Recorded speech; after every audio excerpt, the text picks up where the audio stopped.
திருச்சிற்றம்பலம். நீரைகனி அப்பமோடவள் பொறி கப்பியகரி முகன் அடிவேணி கற்றிடும் அடி அவர் புத்தி உரைபவர் கற்பகமன வினை கடிதேவும் தமும் மதியமும் வைக்கிடும் மரன் மகன் மற்பொழுதீரல் புயமதையானை மத்தள வயிறனை உத்தம புதல்வனை மட்டவில் மலர் கொடு பணிவேனே முத்தமிழடவினை முற்படுகிறதல் முற்பட எழுதிய முதல்வோனே முப்புறம் எரிது தாட்சிவனுரை ரதம் அச்சது கொடி செய்த அறிதீரா அத்துயரது கொடு சுப்பிரமணிபடும் அப்போனம் அதனிடைவமாகி அக்குற மகளுடன் அச்சிறு முருகனை அக்கணவன மருள் பெருமா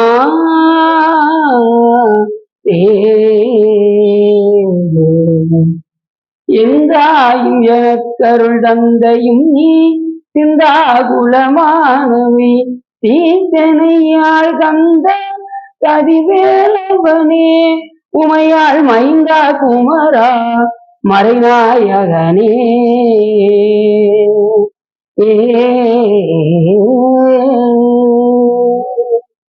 புலியர்கோன் படித்த புகழியர்கோன் கடல் போற்றி ஆளுமிசை கல்மிதப்பில் அணிந்த வீரான் அடி போற்றி வாலி திருநாவலூர் வந்தொண்டர் பதம் போற்றி பூலிமணி திருவாதூரர் திருத்தாள் போற்றி. எல்லாம் வல்ல சிவகாமி அம்பாளுடன் ஐயா பல்லல் வைத்தியநாசமியுடைய பெரும் கருணை நாளை நாம் இன்று திருவாரூர் ஆழித்தேர் வித்தகன் இந்த தலைப்பில் பேசுவதற்கு திருவருளும் அடியாரர்களும் போட்டியுள்ளது. முன்னம் அவனுடைய நாமம் கேட்டால் மூர்த்தி அவன் இருக்கும் வண்ணம் கேட்டால் பின்னை ஆரூர் கேட்டால் பேர்த்தும் அவனுக்கே பிச்சியானார். அன்னையும் அத்தனையும் அன்றே நீத்தாள் அகந்தால் அகழத்தார் ஆச்சாரத்தை தன்னை மறந்தால் தன் நாமம் கேட்டால் தலைப்பட்டால் நன்கை தலைவந்தாளே என்று மிக அற்புதமாக நமது அப்பசாமிகள் கூறுகின்றார். ஆறு பெருமான் மேல் அந்த பெண்ணுக்கு எவ்வளவு காதல் என்று பாருங்கள். அப்படிப்பட்ட பெருமான் ஆறு பெருமான். அந்த நாமத்தை கேட்டதுமே அன்பு வருது. அது தலையாய் அன்புன்னு பேரு. இறைவன் அந்த நாமத்தை கேட்டதுமே மாணிக்கவாச பெருமான் கூட சொல்லுவாரு, வெள்ளம் தான் விரிசடையாய் விடையாய் இன்னொரு பெருமானே என கேட்டு வேட்ட நெஞ்சாய். இன்னொரு பெருமான் கேட்டதுமே வெள்ளம் போல கண்ணில் இருந்து தண்ணீர் அருவி போல பாய்தான் அந்த ஆனந்த கண்ணீர். அப்ப இறைவன் மேல நம்ம எந்த அளவுக்கு காதல் வைக்க வேண்டும் என்று நமக்கு பாடல்கள் உணர்த்திடும். அந்த அளவுக்கு நம்ம சாமி மேல ஒன்றணும். அப்படி ஒன்றினால்தான் நமக்கு அந்த அன்பு வரும் என்று நமது அருளாளர்கள் எல்லாம் கூறியிருக்கின்றபடி இந்த பாட்டில் என்ன சொல்ல வருகின்றார் என்று சொன்னால், அந்த பெண்ணுக்கு ஆரூர் பெருமானுடைய பெயரை கேட்டதுமே அந்த பெண்ணுக்கு முன்னம் அவனுடைய நாமம் கேட்டால், மூர்த்தி அவன் இருக்கும் வண்ணம் கேட்டால், அதுக்கப்புறம் என்ன கேட்கிறா, அந்த மூர்த்தி எங்க இருக்குன்னு விசாரிக்கிறோம். அது திருவாரூர்ல தான் இருக்கு அப்படிங்கிற அந்த விஷயத்தை தெரிஞ்சதும் உடனே அங்க போயிடுறான். அங்க போனதுமே என்ன ஆயிடுச்சு அப்படின்னா, முன்னம் அவனுடைய நாமம் கேட்டால், மூர்த்தி அவன் இருக்கும் வண்ணம் கேட்டால், பின்னை ஆரூர் கேட்டால், அங்க இருக்கக்கூடிய அது எந்த ஊர்ல இருக்கான், ஆரூர்ல இருக்கு.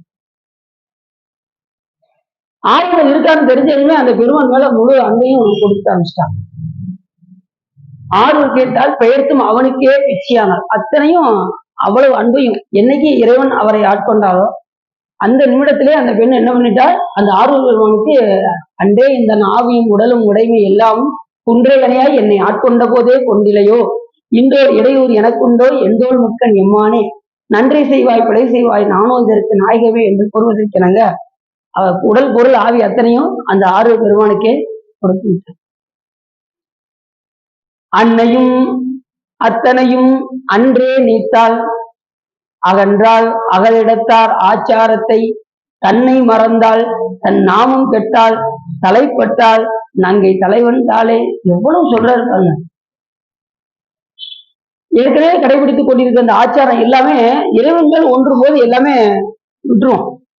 எது வரைக்கும் நமக்கு நூல்கள் தேவை அப்படின்னா, ஒரு நிலைப்பாடு வரும் வரைக்கும் நமக்கு நூல்கள்லாம் தேவை. அதுக்கப்புறம் நமக்கு தேவையில்லை. இறைவனோடு ஒன்று போது நூல்கள் தேவையா? நூலறிவு அப்ப வேண்டாம். அணு அறிவு வந்ததுக்கு அப்புறம் நூலறிவும் அணு அறிவும் பெற்றதுக்கு அப்புறம், இப்ப உதாரணத்துக்கு சொல்றேனே, இப்ப பிளைட்ல கீழே இருக்கும்போது எப்படி இருக்கும், அந்த படி இருக்குமா, தரையில இருக்கும்போது படி இருக்கும். பறக்க ஆரம்பிச்சிச்சுன்னா படி தேவையா? தேவைப்படாது. அதே போல நமக்கு எது வரைக்கும் நூலறிவு தேவை அப்படின்னா, ஒரு நிலையில் அடங்கி சமாதி நிலை வர்ற வரைக்கும் நமக்கு எது தேவைன்னா நூலறிவும் அனுபவ அறிவும் நமக்கு தேவை. பரஞானமும் அவரஞானமும் நமக்கு தேவை. அது வரைக்கும் நமக்கு நூலை படிச்சுக்கிட்டே இருக்கணும், அனுபவத்தை பெற்றுக்கிட்டே இருக்கணும், திருக்கோயிலுக்கு போகணும், திருத்தொண்டுகள் செய்யணும், பூப்பணி செய்யணும். இப்படி தொண்டுகள் செய்ய செய்ய செய்யதான் நமக்கு அனுபவ பாடங்கள் நமக்கு நிறைய கிடைக்கும்.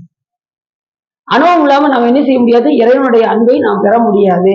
ஆகையினாலே திருக்கோயிலுக்கு எப்ப போறீங்க எல்லாரும்? எப்படியும் வாரத்துக்கு ஒருக்கா போயிடுறாங்க அப்படிங்களா? எப்படியும் மாசத்துக்கு ஒருக்கா போயிடுறோம் அப்படின்லாம் சொல்றாங்கல்ல, அப்படிலாம் கிடையாது. அதே சொல்றாரு நம்ம அப்பா சாமியில சொல்றாரு, நிலை வருமாறு எண்ணுதியல் நெஞ்சே நித்தலும் எம்பிரானுடைய கோயிலுக்கு. தினசரி கோயிலுக்கு போகணும். எந்த கோயிலுக்கு போகணும்? சங்கரனுடைய கோயிலுக்கு போகணும். சங்கரா செய்ய செய்ய போற்று என்றும் அலைகுணத்தை செஞ்சடை ஆதி என்றும் ஆரூரா என்றென்றே அலரா நில்லை அப்படின்னாரு. ஆறு பெருமான்ட்ட போய் அலறி போய் நிக்கணுமா, அந்த அளவுக்கு இறைவன் மேல காதல் வரணும் அப்படிங்கிறாங்க. அப்போ சாமியில் நிறைய பாடல் பாடியிருக்காங்க. அந்த ஆறு பெருமான் நினைச்ச மாத்திரத்திலே அந்த பெண்ணுக்கு எப்படி அன்புறுகின்றதோ, நாம் அந்த ஆறு பெருமானுடைய நாமத்தை கேட்டதுமே இந்த ஆளி தேரோட்டமா, அந்த தேரோட்டத்தை நினைக்கும் போதே நம்ம கண்ணுல இருந்து என்ன வரணும்? தண்ணீர் வரணும். வருஷத்துக்கு ஒரு தடவை ஆளி தேரோட்டம். அதை பாக்குறதுக்கு நம்ம என்ன சொல்றோம்? அடுத்த வருஷம் பாத்துக்கலாம்னு நினைக்கிறேன் அப்படிங்கிறாங்கல்ல. அதெல்லாம் முக்கியமான இதெல்லாம் நம்ம போய் பார்க்கணும். கண்டிப்பா வருடத்துக்கு ஒரு முறை திருவாரூர் தேரோட்டத்தை பார்க்கணும், வருடத்துக்கு ஒரு முறை சிதம்பரம் தேரோட்டத்தை பார்க்கணும், வருடத்துக்கு ஒரு முறை திருப்பெருந்துறை போயிட்டு வரணும். இப்படி நம்ம வகுத்து வச்சுக்கணும். மாணிக்கவாச பெருமான் கட்டிய திருக்கோயில் என்ன கோயில்? திரு பெரும். அதை வருஷத்துக்கு தேவையாவது போய் பார்க்கணும். தினசரி போகணும். ஏன்னா தொலைவில் இருக்கிறதுனால நம்ம ஒரு வருஷத்துக்கு ஒரு முறையாவது கண்டிப்பா போய் பார்க்கணும். அதே மாதிரி தீட்சை கொடுத்த குருநாதரை வருஷத்துக்கு ஒரு முறையாவது போய் பார்க்கணும். பக்கத்துல இருந்தாங்கன்னா வாய்ப்பு கிடைச்சா தினசரி போகலாம். இல்ல தொலைவில் இருக்காங்க அப்படின்னா வருடத்துக்கு ஒரு முறையாவது போய் சென்று தரிசனம் செய்ய வேண்டும். இல்லைன்னா நன்றி கொண்ட பாவம் நம்மை சும்மா விடாது. என்னன்றி கொண்டாருக்கும் உய்வுண்டாம் உய்வில்லை, செய் நன்றி கொண்ட மகற்கு என்று வள்ளுவர் கூறுவதற்கு நாங்க தீட்சை கொடுத்த குருநாதர் மறந்துடக்கூடாது. அவங்க தினசரி நம்ம பூஜையில அவர்களை வைத்து நாம் வழிபாடு செய்ய வேண்டும். அதே போல பெருமானுடைய அந்த மூர்த்தத்தையும் எடுத்து நாம் வழிபாடு செய்ய வேண்டும் என்று இந்த பாட்டுல மிக அற்புதமா சொல்றாரு. முன்னம் அவனுடைய நாமம் கேட்டால் மூர்த்தி அவன் இருக்கும் வண்ணம் கேட்டால் பின்னை ஆரூர் கேட்டால் பேர்த்தும் அவனுக்கே பிச்சியானால் அன்னையும் அத்தனையும் அன்றே நீத்தால். எல்லாத்தையும் நீத்தா. உலக வந்த வாசம் எல்லாம் போயிடுச்சு. அகண்டால் அகண்டத்தால் ஆச்சாரத்தை ஆச்சாரம் எல்லாம் கைவிட்டாச்சு.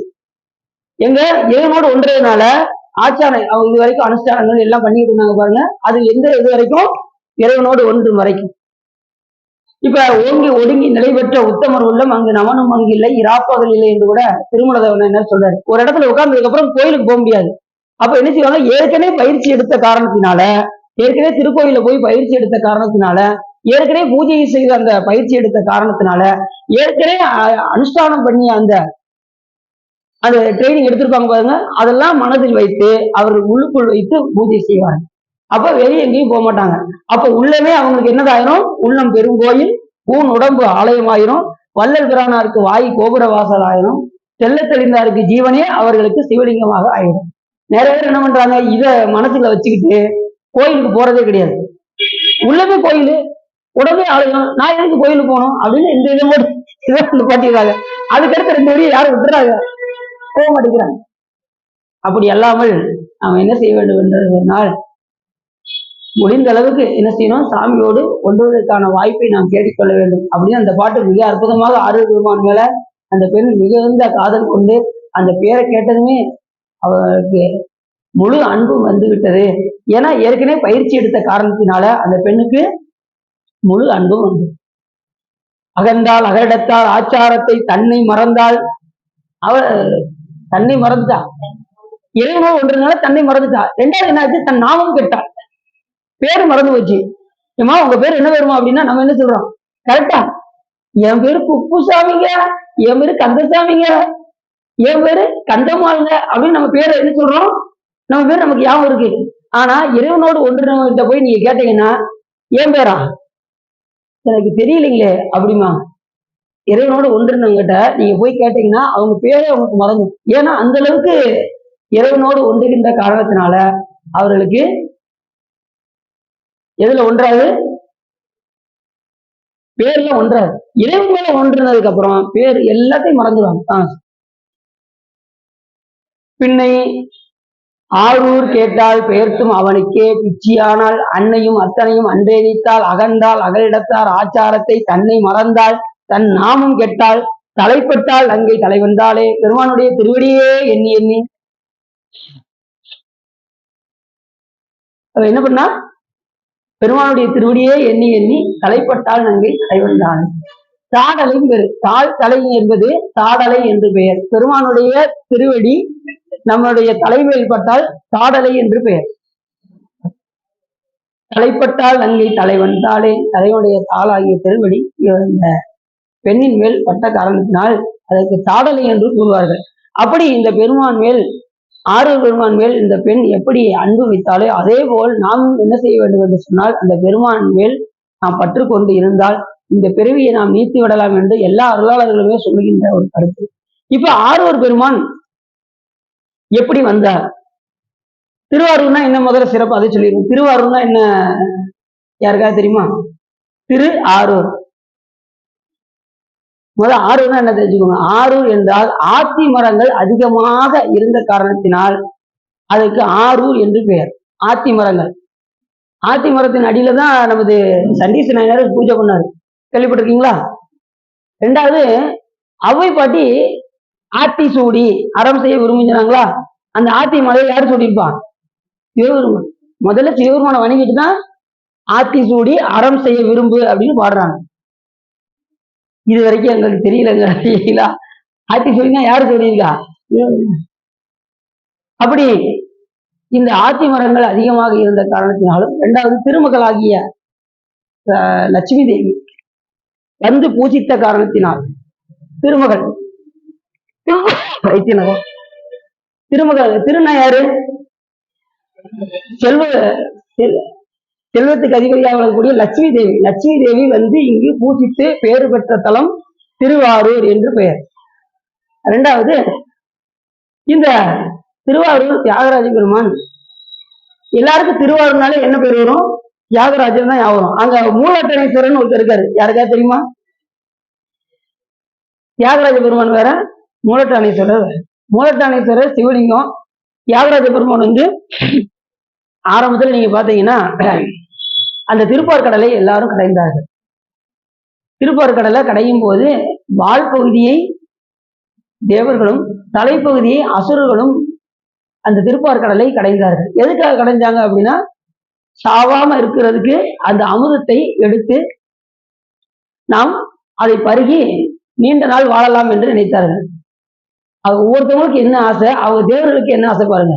அதை சாப்பிட்டு சாகாம இருக்கணும் அப்படின்னு அவங்களுக்கு ஒரு ஆசை. யாரு சாகாம இருக்க முடியுமா?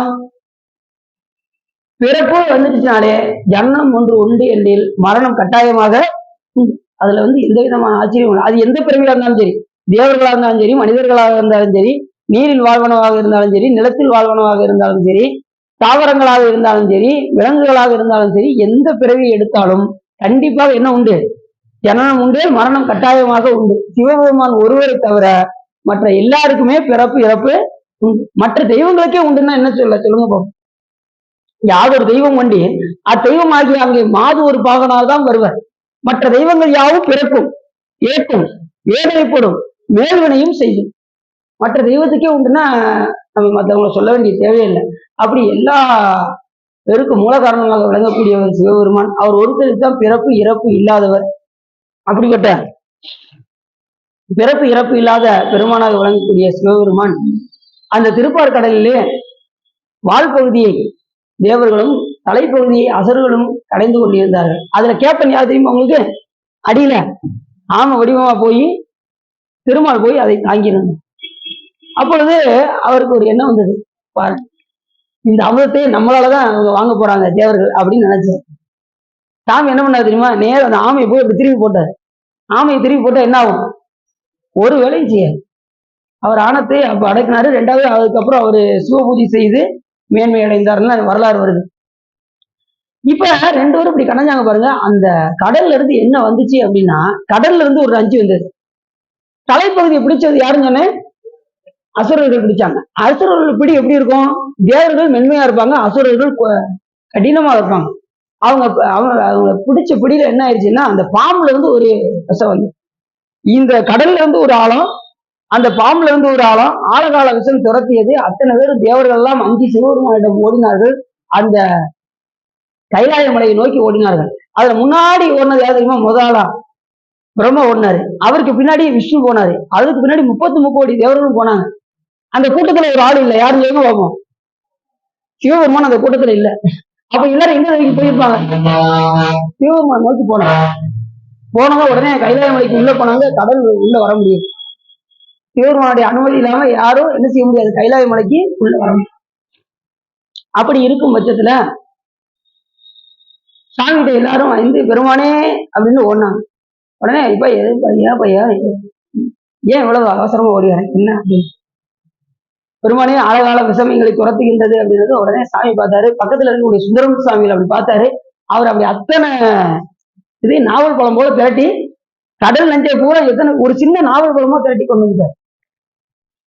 ஏன்னா இறைவனுடைய எல்லை கருணை வந்து எல்லை இல்லாதது. அவருக்கு கடல்ல எப்படின்னா ஒரு தூசி போல, அதனால நஞ்சு எப்படி தெரியுது? தூசி போல தெரியுது. ஒரு சின்ன உருண்டையை கொண்டு வந்து உருட்டி கொடுத்தாரு. அப்படியே சாமி என்ன பண்ணாரு, அந்த நஞ்சு உள்ள போனதுமே அதுல இருந்து ஒரு மூர்த்தி தோன்றியது.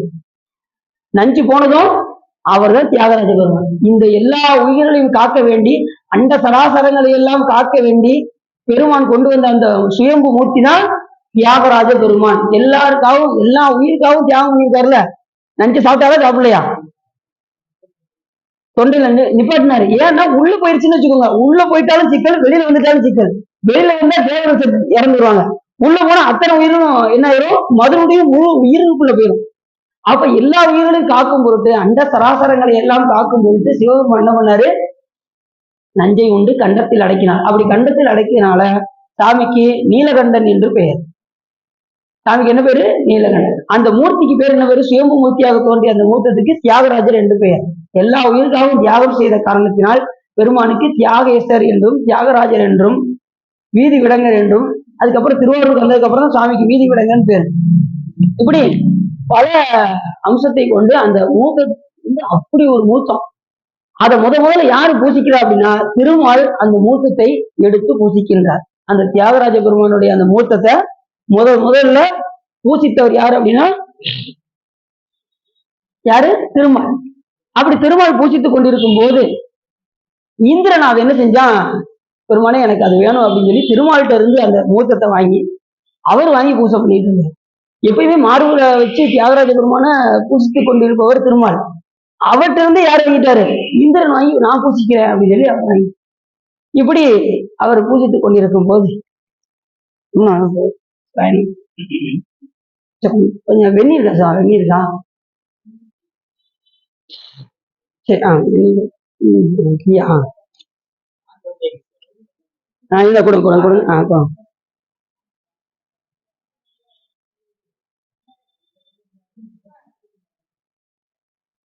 சரி, டீ வர கொஞ்சம் இருக்கட்டும்.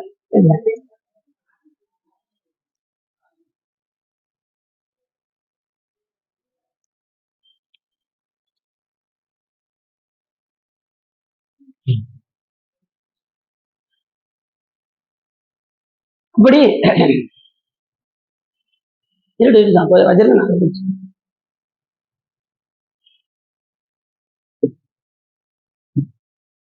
அப்படி முதல்ல பூசித்தவர் யார் அப்படின்னா திருமால் தான். அந்த மூர்த்தத்தை வைத்து பூசித்துக் கொண்டிருந்தார். அதை வாங்கியவர் இந்திரன் வாங்கி அதை பூசித்துக் கொண்டிருந்தார். அந்த நேரத்துல என்ன ஆச்சு அப்படின்னா, கைலாய மலையில முசுகுந்த சக்கரவர்த்தின்னு உங்களுக்கு தெரிஞ்சிருக்கும். கைலாய மலையில ஒரு குரங்கு அப்படியே வில்லத்தை அப்படியே எடுத்து பறிச்சு பறிச்சு பறிச்சு கொண்டு கீழே பார்த்தா சாமி அம்பாள் அங்க உட்காந்துருக்காங்க. சாமி மேல அப்படியே விழுந்து கொண்டே இருந்தது. உடனே சாமி மேல பார்த்தாரு. அப்படின்னாரு. நேரா குரங்கு பயந்து வந்து, சாமி நான் தெரியாம பண்ணிட்டேன் அப்படின்னாரு. அப்ப சாமி சொன்னாரு, எப்பா நீ நமக்கு அர்ச்சனையே செய்தாய் அப்படின்னாரு. இன்னைக்கு சிவராத்திரி காலம், நீ நமக்கு அர்ச்சனையே செய்தாய், ஆகையினாலே நீ சக்கரவர்த்தியாக இருக்க கடவுது அப்படின்னாரு. சாமி என்ன சாமி இப்படி ஒரு தண்டனையை கொடுத்தீங்க அப்படின்னாரு. பிறவி கொடுத்தா என்ன ஆகுது? தண்டனை. இந்த பிறவின்னு வந்துட்டாலே நமக்கு என்னது? சாமி நான் தெரியாம பண்ணிட்டேன், அதுக்காக பிறவியை கொடுக்குறீங்க, நீங்க சக்கரவர்த்தியா இருக்குப்பா அப்படிம்பாரு சாமி. சக்கரவர்த்தியா இருக்கிறத பத்தி பிரச்சனை இல்லை சாமி, நீங்க எது சொன்னாலும் நான் கேட்டுக்கிறேன். ஆனா நான் கீழே போய் பிறந்ததும் நான் மன்னர் சக்கரவர்த்தியா இருக்கும்போது எனக்கு என்ன வந்துடும்னா ஆணவம் வந்துடும். நான் ஒரு பெரிய சக்கரவர்த்திங்கிற ஒரு ஆணவம் வந்துடும். அதனால என்னை பிறக்கும் போதே இதே முகத்தோடு, இந்த குரங்கு முகத்தோடே என்னை படைக்க வேண்டும் என்று சிவபெருமானிடம் கேட்டுக்கொண்டான். வேண்டுவாருக்கு வேண்டுவன சாமி நம்ம என்ன கேட்கிறோமோ அதை கண்டிப்பா கொடுப்பாரு. அதுல எந்த விதமான ஆச்சரியமும் கிடையாது. நம்ம எது கேட்டாலும் கொடுப்பாரு. இப்ப நீங்க இது வரைக்கும் என்னென்னலாம் கேட்டிருப்பீங்கன்னு நீங்களே யோசிச்சு பார்த்துக்கோங்க. சொத்து, பங்களா, காரு, என்னெல்லாம் கேட்டு வச்சிருப்பீங்க சாமி கிட்ட, அத்தனையும் கொடுப்பாரு. ஆனா இந்த பிறவில இல்ல, அதை நல்லா தெரிஞ்சுக்கோங்க. எத்தனை பிறவினாலும் கொடுத்து அதை அனுபவிக்க வேண்டுவாருக்கு வேண்டுவன செய்வாங்க. அப்படி எது கேட்டாலும் கொடுக்கக்கூடிய பெருமான் சொன்னதுமே முசுகுந்த சக்கரவர்த்தியா அந்த குரங்கு முகத்தோடே வந்து பிறந்த காரணத்தினால் அவருக்கு முசுகுந்த சக்கரவர்த்தினே பேரு. முசுகுன்னா என்னது அர்த்தம்? குரங்கு. அவர் எங்க வந்து பிறந்தார் தெரியுமா உங்களுக்கு? கரூர்ல வந்து பிறந்தார். அப்படி பிறக்கும் போது சாமியே சொல்றாரு, நீ எல்லாம் யாருமே உன்னை வெல்ல முடியாத அளவுக்கு உனக்கு ஆற்றலை நான் தருகின்றேன் என்று சிவபெருமான் அவரை கரூரில் வந்து பிறக்குமாறு செய்தார். அந்த விஷயத்த இந்திரன் கேள்விப்பட்டான். வளன் என்கின்ற அசுரனை அவனால வெல்லவே முடியல. இந்திரனால வளன் என்கின்ற அசுரனை வெல்ல முடியாத காரணத்தினால் இப்ப முசுகுந்தர சக்கரவர்த்தியை நாட வேண்டிய சூழ்நிலை யாருக்கு உருவாகியது? இந்திரனுக்கு உருவாகிச்சு.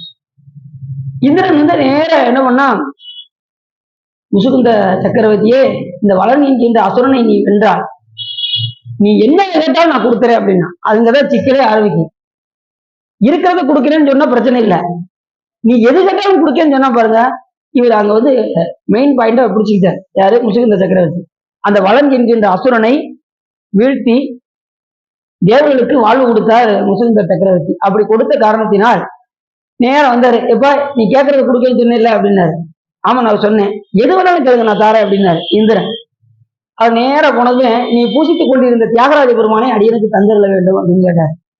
அவர் அரச பதவியே கேட்டா கூட கொடுத்துருப்பாரு, பொன்பொருள் கேட்டாலும் கொடுத்துருப்பாரு, எது கேட்டாலும் கொடுத்துருப்பாரு. ஆனா இந்த மூத்தத்தை கேட்டது அவருக்கு ஒரு மாதிரி ஆயிடுச்சு. ஏன்னா ஏற்கனவே நம்ம திருமால்கிட்ட இருந்து வாங்கணுமே, இந்த மூத்தத்தை இவர் கேட்கிறாரு, இது முக்கியமான மூத்தம் ஆயிடுச்சு, சிவபெருமானுடைய சுயம்பு மூர்த்தி ஆயிடுச்சு, இதை கேட்கிறாரே நம்ம என்ன செய்வது அப்படின்னு அப்படியே யோசிச்சுட்டே இருந்தாரு. நீங்க போயிட்டு நாளைக்கு வாங்க, கண்டிப்பா உங்களுக்கு இந்த மூத்தத்தை தருகின்றேன் அப்படின்னாரு. எதுக்காக? ஏதாவது சூழ்ச்சி செய்யலாம் அப்படின்னா, இல்லைன்னா உடனே கொடுத்துருப்பாருல்ல. சூழ்ச்சி செய்வதற்காக அவர் என்ன செஞ்சாரு, நீங்க போயிட்டு நாளைக்கு வாங்க அப்படின்னதும் தேவதச்சனை அழைத்து அதே போல 6 மூத்தத்தை ரெடி பண்ண. எத்தனை மூத்தம்? ஏற்கனவே 1 இருக்கு, மீதி எத்தனை? 6. 6 மூத்தத்தை தேவதச்சனை அழைத்து என்ன பண்ணாரு, அதே மாதிரி மூத்தத்தை 6 மூத்தத்தை உண்டாக்கினார். மறுநாள் வந்தார். வந்து இந்திரனை பார்த்தாரு. அவருக்கு முன்னாடி ஒரு முதல்ல ஒரிஜினல் அதுக்கு என்னன்னா உள்ள தூக்கி வச்சுட்டாரு. முதல்ல வைக்கல, அந்த மூத்தத்தை உள்ள வச்சு எல்லாத்தையும் கலந்து அந்த 7 மூத்தம் இப்ப இருக்கு. பார்த்ததும் இவருக்கு ஒண்ணும் ஓடல, எல்லா மூத்தமும் உண்மையோட இருக்கு. எப்படி அதை கண்டுபிடிப்பது என்று யோசிக்கும் போது சாமி அவருக்கு உணர்த்தினார். தெலுங்கழுநீர் மாலையை பார்த்தாச்சுன்னா அதுல ஈ வந்து ரொம்ப முக்கியமா. உண்மையான தியாகராஜத்தை அந்த செல்லுங்களை இப்ப திருவாரூர்ல முக்கியமான மாலை என்ன அப்படின்னா, சாமிக்கு செழுங்கழுநீர் மாலை வந்து ரொம்ப முக்கியமான ஒரு மாலை. அந்த மாலைய சூடி இருக்கிற அந்த வாசனையோடு அந்த ஈ போய் அதுல முக்கியம். திருவாரூர் தியாகராஜ பெருமான் அப்படி முயற்சியாதான் உடனே அது கரெக்டா என்ன பண்ணுவாரு, அதை தூக்கிடுவாரு. யாரு? முசுகுந்த சக்கரவர்த்தி. அப்படி ஒரிஜினல் எடுத்ததுனால மீதி 6 மூத்தத்தையும் நீங்களே வைத்துக் கொள்ளுங்கள் அப்படின்னு அந்த 6 மூத்தத்தையும் கொண்டு வந்து கொடுத்து அப்ப இத பூவத்துக்கு கொண்டு வரணும்ல, அப்பதான் இந்த ஆழித்தேர் உருவாகியது. அப்ப அந்த ஆழித்தேரை எத்தனை பேர் அந்த இந்த மூர்த்தம் இருக்கு பாருங்க, இந்த திருவாரூர் வந்து அந்த 7 இடங்கள் மொத்தம் முதல்ல ஒரிஜினலை கொண்டு வர்றதுதான் திருவாரூர். மீதி 6 இடம் இருக்கு பாத்தீங்களா, அது வந்து 1 திருநள்ளாறு, நாகப்பட்டினமாக விளங்கக்கூடிய நாகை காரோணம் என்கின்ற ஒரு ஊர்ல, அடுத்து திரு காராயு என்கின்ற ஒரு ஊர்ல, திரு குவளை என்கின்ற திரு கோழிவி என்கின்ற ஊர்ல, அடுத்து திரு வாய்மூர் என்கின்ற ஊர்ல, அடுத்து வேதாரண்யம் என்கின்ற மொத்தம் 7 சப்தவிட தலங்கள் என்று பெயர். அதுல ஒரிஜினல் எது எங்க இருக்கு? திரு ஆரூரில் இருக்கின்றது. இப்படி சப்தவிட தலங்கள்ல ஒவ்வொரு இடத்துலையும் பாத்தீங்கன்னா சாமி திருவாரூர்ல வீதி விடங்கராக திகழ்கின்றார். சாமி எப்படி இருக்காரு? அங்க வீதி விடங்கராக திகழ்கின்றார். திரு நல்லாறில் நாக விடங்கராக திகழ்கின்றார். திரு நாகை காரணத்துல சுந்தர விடங்கராக திகழ்கின்றார். திரு காராயில் ஆதி விடங்கராக திகழ்கின்றார். திரு கோயிலி என்கின்ற திரு கோலையில் அவனி விடங்கராக திகழ்கின்றார். திரு வாய்மூரில் நீல விடங்கராக திகழ்கின்றார். வேதாரண்யத்தில் புவனி விடங்கராக திகழ்கின்றார். இப்படி சப்த விடங்களையும் ஒவ்வொரு இடத்துலையும் ஒவ்வொரு விதமான நடனத்தையும் சிவபெருமான் புரிகின்றார். அப்படி வரும்போது ஆழித்தேர் சாமி சொல்லும் போதே ஆழித்தேர் வித்தகனை நான் கண்டது ஆரூரே அப்படிங்கிறார். அப்போ சாமி அப்படி சொல்றாரு. அந்த ஆழித்தேர் முதல்ல அந்த 7 மூத்தத்தையும் அங்கிருந்து கொண்டு வர்றதுக்கு மயன் என்கின்ற தேவதச்சனை அழைத்து எத்தனை கிலோ வெயிட்னா அது கிட்டத்தட்ட 90 டன் எடை உள்ளது அந்த தேர். 90 டன் நீங்க கணக்கு பார்த்துக்கோங்க. ஒரு டன் எத்தனை கிலோ நீங்க யோசிச்சு பார்த்துக்கோங்க. ஒரு டன் எவ்வளவு? 1000 கிலோ. 90 டன் எடை உள்ள மூத்தத்தை அங்க இருந்து கொண்டு வராரு பார்த்துக்கோங்க.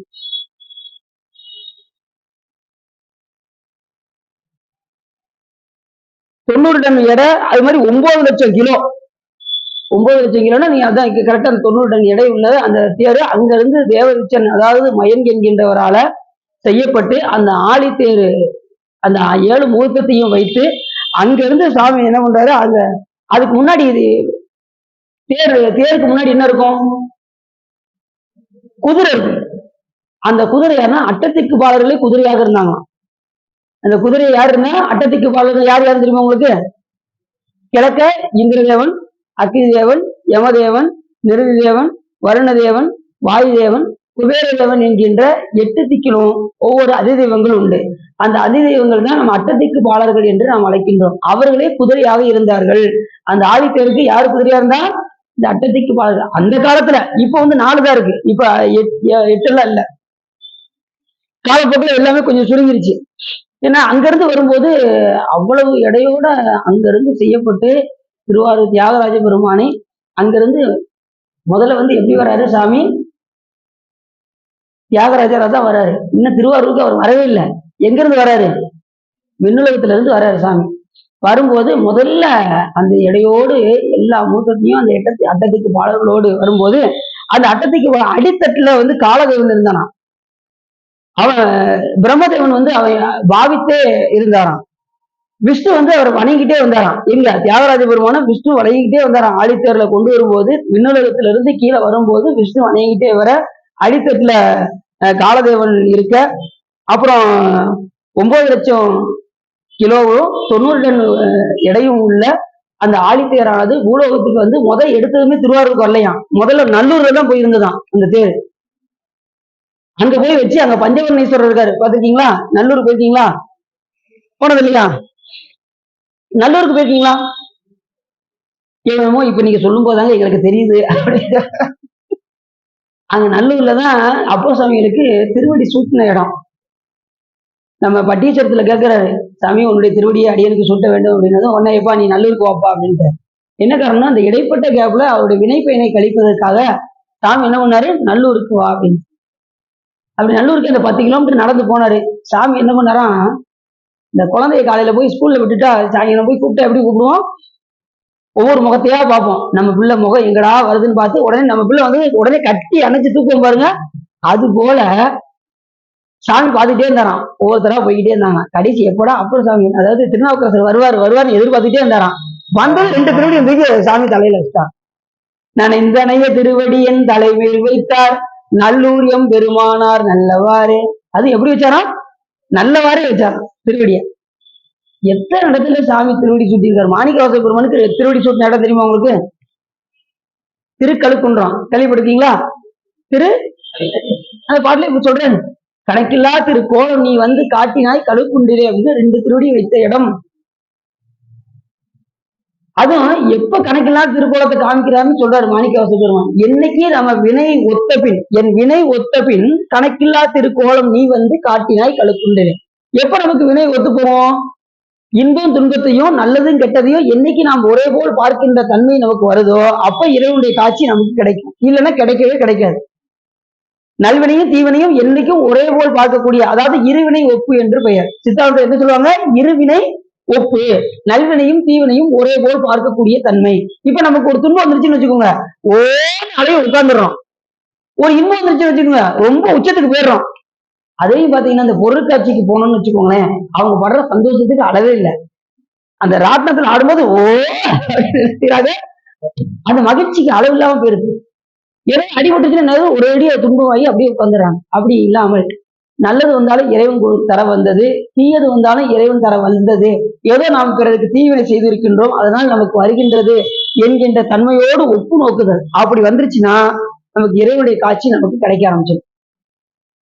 பிணக்கில்லாத பெருந்துரை பெருமான் உன் நாமங்கள் பேசுவார்க்கு இனக்கில்லாததோர் இன்பமே வரும் துன்பமே துடைத்து எம்பிரான். இன்ப துன்பத்தையும் சாமி என்ன பண்ணுவாரா? துடைத்து எம்பிரான். உனக்கில்லாததோர் வித்து மேல் விளையாமல் என் வினை ஒத்தபின் கணக்கில்லா திருக்கோணம் நீ வந்து காட்டினாய் கழுக்குண்டிலே. அதுவும் நாம காண முடியாதான், அவர் வந்துதான் காட்டணுமா. நீ வந்து காட்டினாய் கழுக்குண்டிலே. ஏன்னா என்ன, என்னுடைய அறிவை வச்சு நான் என்ன செய்ய முடியாது, பெருமானே உன்னை பார்க்க முடியாது, உன் திருவடி நான் என்ன செய்ய முடியாது, பார்க்க முடியாது. நீ வந்து என்ன செய்யணும், காட்டணும். அவர் வந்துதான் காட்டணும், நம்மளால காண முடியவே முடியாது. எல்லாமே திருவிழாலதான் நடக்குமே தவிர நம்ம அறிவை கொண்டு எதையுமே நாம் செய்ய முடியாது. இந்த அறிவற்ற ஜடத்துக்கும் நமக்கும் ரொம்ப வித்தியாசம்லாம் இல்லை. இது அறிவிச்சா அறியாது, நாம ஏதோ அறியணும், அவ்வளவுதான் நம்மளுடைய அறிவு. இது அவங்களுக்கு அந்த அளவுக்கு நம்ம வினை ஒத்து போக வேண்டும். இருவினை ஒப்பு நமக்கு வர வேண்டும். இன்பம் துன்பத்தையும் ஒரே போல் பார்க்கக்கூடிய தன்மை நமக்கு வர வேண்டும். அந்த நிலையில் இருந்தால் நமக்கு இறைவனுடைய காட்சி நமக்கு கிடைக்கும். பாட்டுல நிறைய சொல்றாரு. அப்படி மண்டோதரி அந்த அளவுக்கு சாமி மேல பற்றா இருந்தான். யாரு? ராவணனுக்கு கூட சிவபெருமான் காட்சி கொடுக்கல. நல்லா தெரிஞ்சுக்கோங்க. ராவணன் அப்படி சிவபூஜை பண்ணுவாரு, அவருக்கு கூட காட்சி கொடுக்கல. ஆனா மண்டோதரி அவருடைய மனைவி தெரியுமாங்களுக்கு, அவங்களுக்கு அந்த அளவுக்கு சாமி காட்சி கொடுத்துருக்காரு. பாத்துக்கோங்க. ஏன் அப்படின்னா அவங்க அந்த அளவுக்கு பக்குவத்துல இருக்காங்க. ஏன்னா அவங்க இருவினை ஒப்பு அவங்களுக்கு வந்த காரணத்தான். இருவினை ஒப்பு வந்துச்சுன்னா என்ன ஆகும்? மலை பரிபாகம் ஆயிரும், ஆணவம் என்ன ஆயிரும்? தேய ஆரம்பிச்சிடும், கொஞ்சம் கொஞ்சமா வலிமை குன்ற ஆரம்பிச்சிடும். ஆணவ வலிமை குறைஞ்சிருச்சுன்னா அடுத்து சத்திரிவாதம் வந்துடும். இந்த உடம்பு அருள் உடம்பாக மாறிவிடும். சத்தினிவாதம் அப்படின்னா சக்தியின் வீழ்ச்சி. இந்த உடம்பானது அருள் உடம்பாக மாறும். அருள் உடம்பாக மாறினதுக்கு அப்புறம் ஞானம் வரும். ஞானம் வந்ததுக்கு அப்புறம் மோட்சம் வரும். புரிஞ்சிச்சு அவங்களுக்கு? முதல்ல இருவினை ஒப்பு, மல பரிபாகம், சத்திரிவாதம், ஞானம், மோட்சம். இப்படி படிநிலையாகத்தான் எல்லாமே வருமே தவிர ஒரே நிலையில நமக்கு எதுவுமே வந்துடாது. இந்த உயிரானது சோபான முறையில் தான் அறியுமே தவிர எடுத்ததுமே எல்லாமே அறியக்கூடிய அறிவு இந்த உயிர்களுக்கு கிடையாது. ஒவ்வொரு பிறவிலையும் சாமி நோன்வாரு நம்மளை பக்குவப்படுத்தி நமக்கு. ஞானசம்பந்த பெருமானுக்கு பால் கொடுத்தாரா? சிவபெருமான் கட்டளைப்படி உமையம்மை யாருக்கு பால் கொடுத்தாங்க?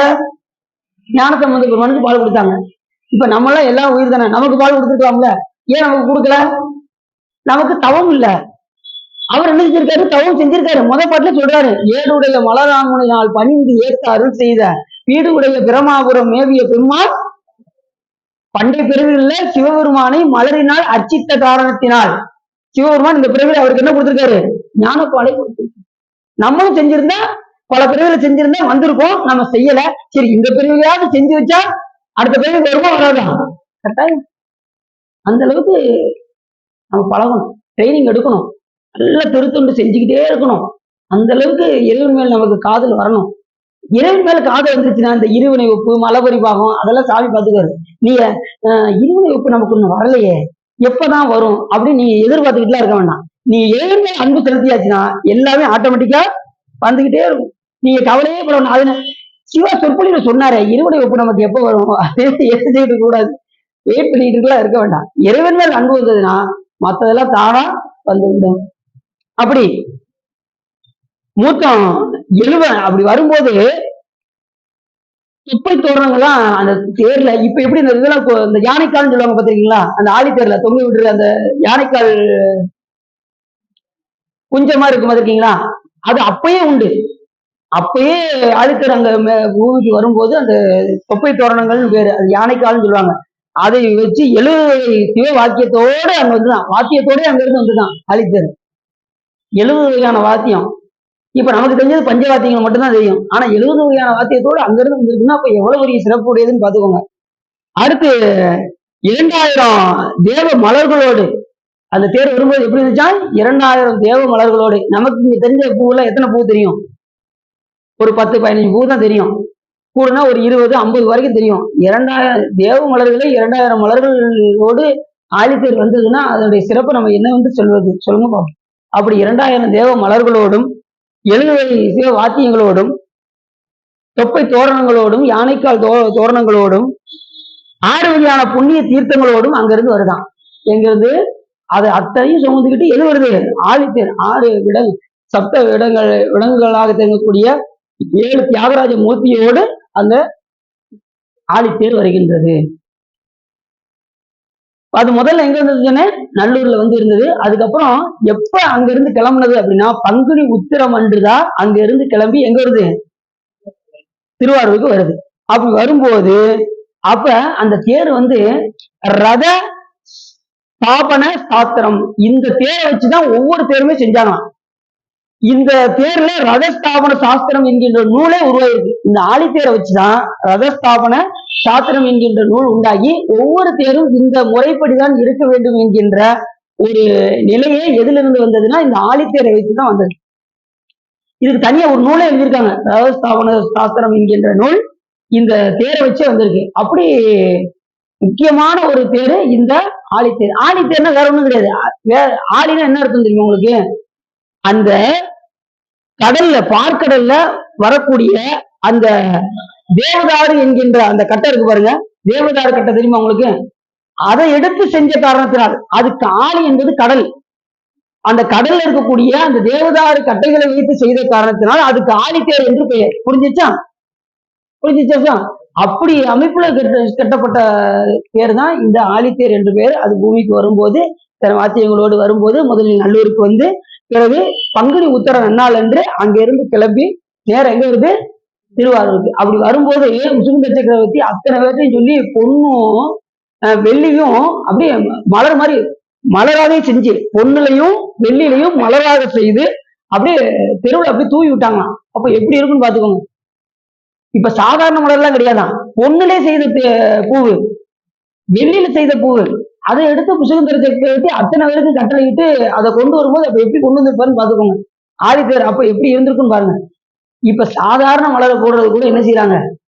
யோசிக்கிறாங்க. இப்ப ஆழித்தேர் வரும்போது அந்த தேர்ல மட்டும்தான் பூ இருக்கு, மத்த இடத்துல பூவே காணும்.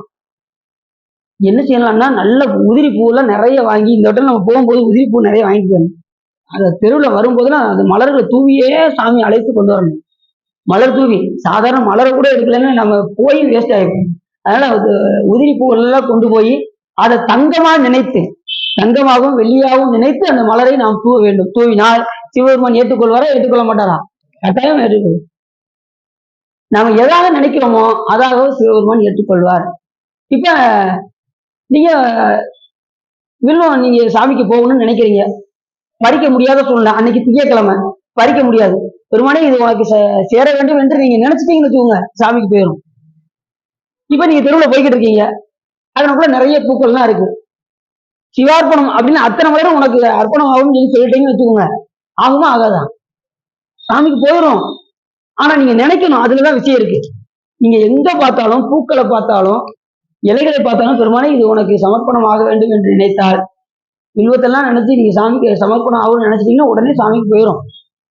சாமி எதையும் ஏற்றுக்கொள்ளக்கூடியவர். ஆனால் நீங்க அர்ப்பணம் செய்து விட்டீர்கள் என்றால் சாமி கட்டாயமாக என்ன செய்வார்? அதை ஏற்றுக்கொள்வார். அந்த அளவுக்கு கருணாமூர்த்தி சிவபெருமான். நீ எதான் அப்படித்தானே எதாவது நினைக்கிறோமோ அதான் அப்படித்தானே கல்ல வந்து பூவா நினைச்சு போட்டாரு. யார் போட்டா? சாக்கியனர் கல்ல எடுத்து பூவா நினைத்து போட்டார். என்னங்க மாறியது? பூவா போயிடுச்சு. அப்படி எதாவது நினைக்கின்றோமோ அதாக ஆக்கி விடுகின்றார் சிவபெருமான். அப்படி கருணாமூர்த்தி சாமி. இப்படி முசுகுந்த சக்கரவர்த்தி அந்த தேர் வரும்போதே அந்த பொண்ணு வெள்ளியினால் அதை தூவி கீழே வரவழைத்தார். பொன், அதுக்கு பேரு பொன் பரப்பிய வீதி, திருவீதினே பேரு. அந்த இதுக்கு என்ன பேரு? பொன் பரப்பிய திருவீதி. அந்த 4 இதுலயுமே சாமி ஆழித்தேரோடு வரும்போது அங்கே பொன் பரப்பிய வீதியாக அங்கே திகழ்கின்றது. முதல்ல வச்சாரு பாருங்க, அதுதான் மூலவிடங்கர்னு பேரு. திருவாரூர் தியாகராஜ பெருமான் என்ன பேரு? மூலவிடங்கர். அந்த மூர்த்தம் இப்ப தியாகராஜர் எங்க இருக்காரு அப்படின்னா, ஆதி மூலாட்டம் வரும்போது கோயில் இருக்கா அப்படின்னா அங்க ஏற்கனவே கோயில் இருக்கு. இப்ப தியாகராஜர் அதுக்கு பக்கத்துலதான் இருக்காரு ஒழிய, அதுக்கு மூலமாக திகழ்கின்ற திருமூலாட்ட அனீஸ்வரர் ஆதி காலத்திலே இருக்காரு. அவர் எப்படி வந்தாரு அப்படின்னா, அவருக்கு புற்றிடம் கொண்டார்னு பேரு. அவருக்கு என்ன பேரு? புற்றிடம் கொண்டார். எப்படி இந்த புற்றிடம் கொண்டார் என்றும் அவருக்கு வன்மீகநாதர் என்றும் பேரு. சாமிக்கு வன்மீகநாதர் என்றும் புற்றிடம் கொண்டார் என்றும் ஆதி மூலட்டானேஸ்வரர் என்றும் பல பேர்கள் இருக்கு. அப்படி இருக்கின்ற சூழ்நிலை எப்படி சாமி புற்றிடம் கொண்டதாக வந்தார் என்று சொன்னால், திருமால் ஒரு முறை எல்லாவற்றையும் வென்று ஒரு வில்லை அவர் என்ன செஞ்சாரு? திருமால் ஒரு பெரிய யாகம் செய்தார். எல்லா தேவர்களையும் வைத்து ஒரு பெரிய யாகம் செய்தார். அந்த யாகத்தில் இருந்து ஒரு வில் வந்தது. அந்த வில்லை வைத்து என்ன பண்ணார் அப்படின்னா, அது தேவர்களோடு பகிராமல் தானே வைத்துக் கொண்டு அசுரர்களை அழித்தார். அது நல்லதா?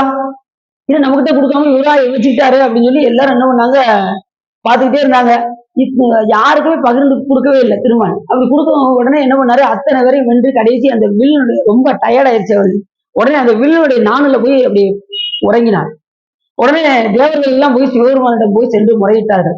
அதுவும் அந்த வில்லு நாணுல போய் இப்படி படுத்திருந்தாருன்னா அப்ப எப்படி இருக்கும் பாருங்க. தலை எதுல இருக்கு? அந்த வில்லினுடைய நாணுல இருக்கு. அப்படி படுத்து இருக்கும் போது, உறங்கி கொண்டிருக்கும் போது தேவர்கள் எல்லாம் போய் சிவபெருமானிடம் சென்று முறையிட்டார்கள். அப்படி முறையிட்டதும் உடனே நீங்க கவலைப்படாதீங்கப்பா, நீங்க என்ன பண்ணுங்க, அந்த வில்லுல போய் கரையானாக போய் சென்று கரையானாக போய் சென்று அரித்து விடுங்கள் அப்படின்னாரு. அத்தனை பேரும் போய் கரையானா போய் அதை கடிச்சு இது பண்ணாங்க பாருங்க. அந்த வில் நான் உடைந்து திருமானுடைய தலை அப்படி துண்டாக விழுந்தது. திருமாலுடைய தலை. அதுக்கப்புறம் சிவபெருமானுடைய அருளினால் அவருக்கு மறுபடியும் அந்த தலை கிடைத்தது. எந்த ஒரு நிலையிலையும் பாத்தீங்கன்னா அவரு தவறு செய்வாரு. அதுக்கப்புறம் சிவபூஜை பெற்று மறுபடியும் அதை வாங்கிக் கொள்வார். இப்படி 10 பிறவிலையுமே அவர் சிவபூஜை செய்யாமல் எதுவுமே அவருக்கு திரும்ப கிடைக்கல. இப்ப உள்ள போனாரு, வராக வடிவம் கொண்டு பூமியை தொலைச்சு உள்ள போனாரு. ஒரு எல்லைக்கு மேல அவரால் போக முடியல. திருமலால கீழே போக முடியல, மேலேயும் வர முடியல. அப்ப சாமிகிட்ட விண்ணப்பம் செய்தார். உடனே அவருக்கு ஒரு யோசனை வந்தது.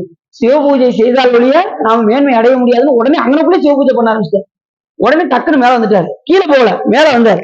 அதுக்கப்புறம் சாமி பெருமானே அவனுடைய திருவடியை என்னால் பார்க்க முடியவில்லை என்று கூறினார். சிவபெருமான் அவருக்கு 108 திவ்ய தேசங்களையும் வழிபட பக்தர்களையும் யார் கொடுத்தான்? சிவபெருமான். புரிஞ்சுச்சா? அதை கொடுத்தது யாரு? பக்தர்களை முதற்கொண்டு யார் கொடுத்தான்? சிவபெருமான் தான் கொடுத்தாரு கொடையா. அவர் பொய் சொன்னாரு, எங்கேயுமே திருக்கோயில் இல்லை. யாருக்கு?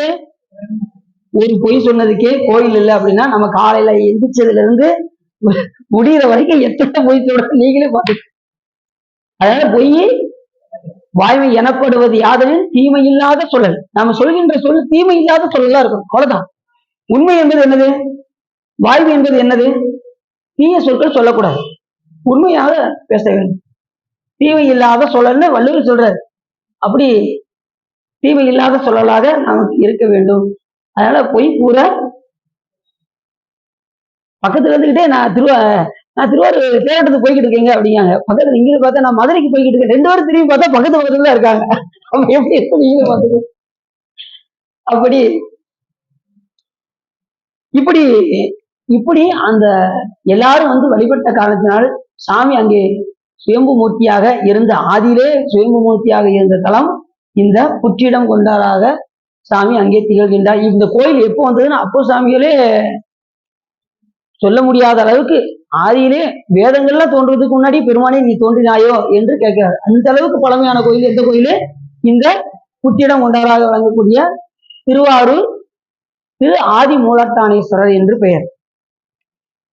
இங்க பாத்தீங்கன்னா தியாகராஜ பெருமான் எப்பயுமே சாமி வரும்போது தனியா வர மாட்டான். அவர் வரும்போது எண்வகை கணங்களோடு தான் வருவாராம். அது சுத்தி வரும்போது அருளிப்பாடியார், உருவையில் தொழுவார், உருத்திர பல்கணத்தார், விரிசடை மாவிரதிகள், அந்தணர்கள், பாசுபதர்கள், கவாலிகள் என்கின்ற 8 வகை கணங்களோடு தான் எப்பயுமே சாமி அந்த வீதியை சுற்றி வருவார். யாரு? தியாகராஜ பெருமான்.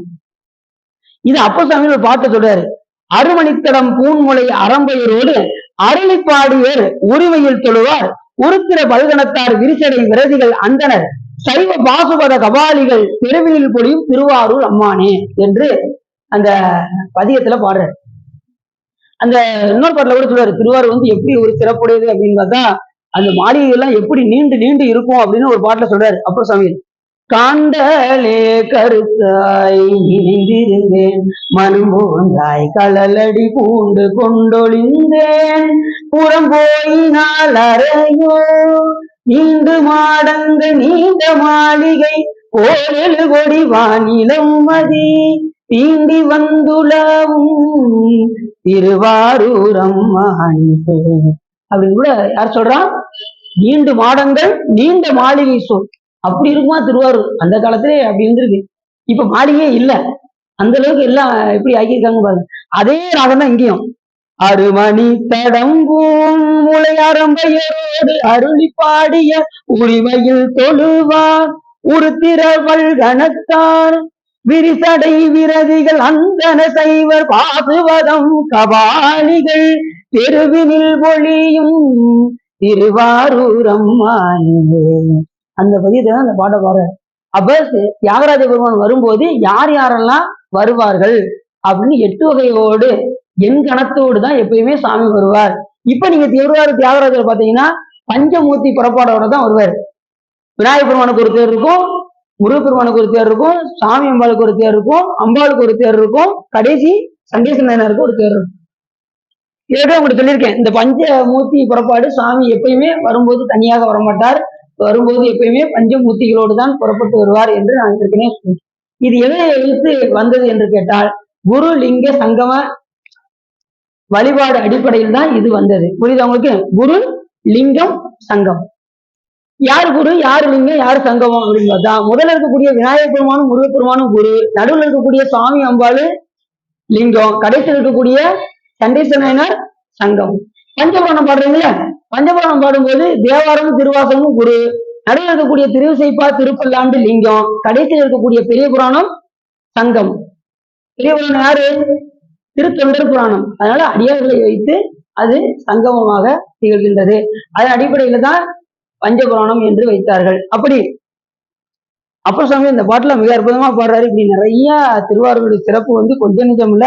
அதுல வந்து பாத்தீங்கன்னா அங்க பொருள்கள், பெருமானுக்குரிய அங்க பொருள்கள், பெருமானுக்குரிய தியாகராஜ பெருமானுக்கு வந்து பாத்தீங்கன்னா எத்தனை வகை பேருன்னு பாத்தீங்கன்னா சாமிக்கு பேரு வீதி விடங்கர் என்றும் நல்லா தெரிஞ்சுக்கோங்க. வீதி விடங்கர், தேவாரகண்ட பெருமான், தியாக பெருமான், ஆடக கிண்கிணி காலழகர், செழுங்கழு நீரழகர், செவ்வந்தி தோடழகர், கம்பி காவு அழகர், தியாக வினோதர், கருணாகர தொண்டைமான், அசைந்தாடும் அப்பர், அடிக்க 1000 பொன் வழங்கியவர், கமலேசர், செம்பொன் தியாகர், தேவ சிந்தாமணி, தியாக சிந்தாமணி, ஒட்டு தியாகர், இப்படி நிறைய திருநாம. கிட்டத்தட்ட சேக்கிழார் சாமியை ஒரு 62 திருப்பேர் சொல்றாரு தியாகராஜ பெருமானுக்கு மட்டும். ஒவ்வொரு பதியத்திலையும் அருளாளர்கள்லாம் எப்படி பாடியிருக்காங்க அப்படின்னு ஒரு 62 பேர்ல நான் அடின்னு வந்து குறிப்பிட்டு தான் சொல்லியிருக்கேன். நிறைய பேர் நீங்க தேவாரத்தெல்லாம் எடுத்து பார்த்தீங்கன்னா திருவாரூர் தியாகராஜ பெருமானுக்கு எவ்வளவு சிறப்பு என்பதை நீங்க பார்க்கலாம்.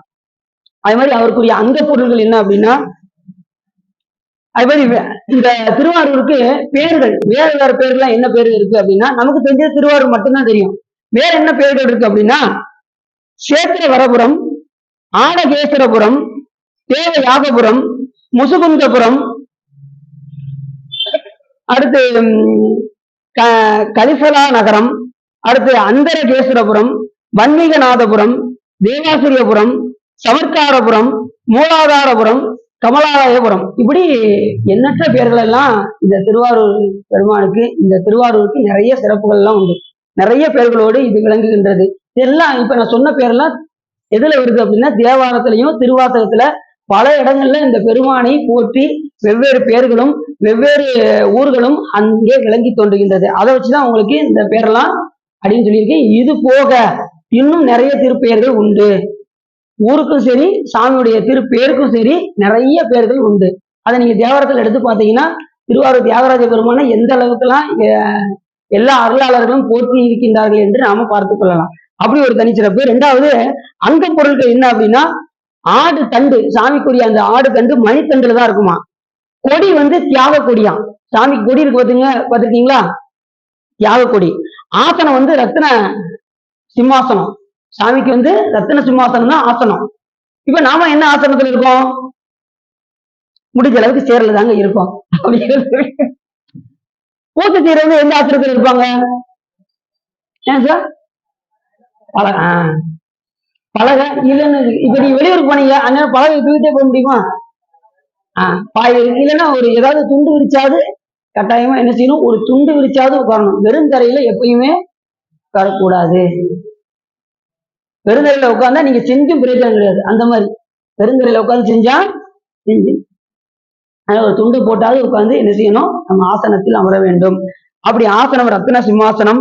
மாலை செழுந்தெழு நீர் மாலை. சின்ன பாத்தீங்களா? சாமிக்கு சாத்தக்கூடிய மாலை என்ன மாலை? செழுந்தெழு நீர் மாலை. வால் வீர கண்டாயம். நடனம் வந்து அசபா நடனம்.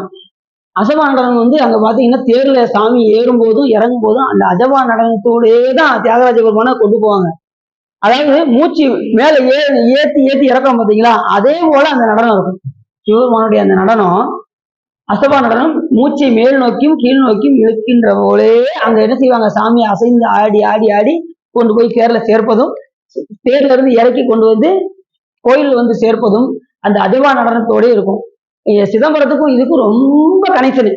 சிதம்பரத்துக்கும் திருவாரூருக்கும் அங்க வந்து நின்று ஆடுவார் சாமி. எங்க? சிதம்பரத்துல. இங்க அமர்ந்து ஆடுவார். ஆரூர் அமர்ந்து அரசை போட்டுருக்கான்னு சொல்லியிருக்காங்க. நின்று சொல்லியிருக்காங்களா? இங்க சாமி எப்படி இருக்காரு? அமர்ந்த கோலத்துல இருக்காரு. அங்க முகம் மட்டும்தான் தெரியும், மத்த எதுவுமே தெரியாது. பாத்துக்கீங்களா? ரெண்டு நாள்ல தான் காய்ப்பாங்க. வலது பாத தரிசனத்தை பங்குனி உத்தரத்தன்றும், இடது பாத தரிசனத்தை மார்கழி திருவாதை என்றும் காமிப்பார்கள். வாய்ப்பு உள்ளவங்க என்ன செய்யுங்க? அந்த நாள்ல போய் தியாகராஜ பெருமானுடைய அந்த பாதத்தை நீங்கள் பார்த்துக் கொள்ளலாம். அடினே ஒண்ணுதான் பார்த்திருக்கேன். இன்னும் ஒண்ணு எப்ப சாமி காட்ட போறாருன்னு தெரியல. வாய்ப்புள்ள போது நீங்க என்ன செய்யுங்க? அதை போய் நீங்கள் பார்த்துக் கொள்ளுங்க. அப்படி இப்படி நிறைய சிறப்புகள் ஆரூர் பெருமானுக்கு. நடனம் வந்து என்ன சொன்னேன்? அசபா நடனம். இந்த மூச்சை மேல் நோக்கியும் கீழ் நோக்கியும் நல்லா தெரிஞ்சுக்கோங்க. நீங்க மூச்சை விடும்போது வேகமா விடாதீங்க.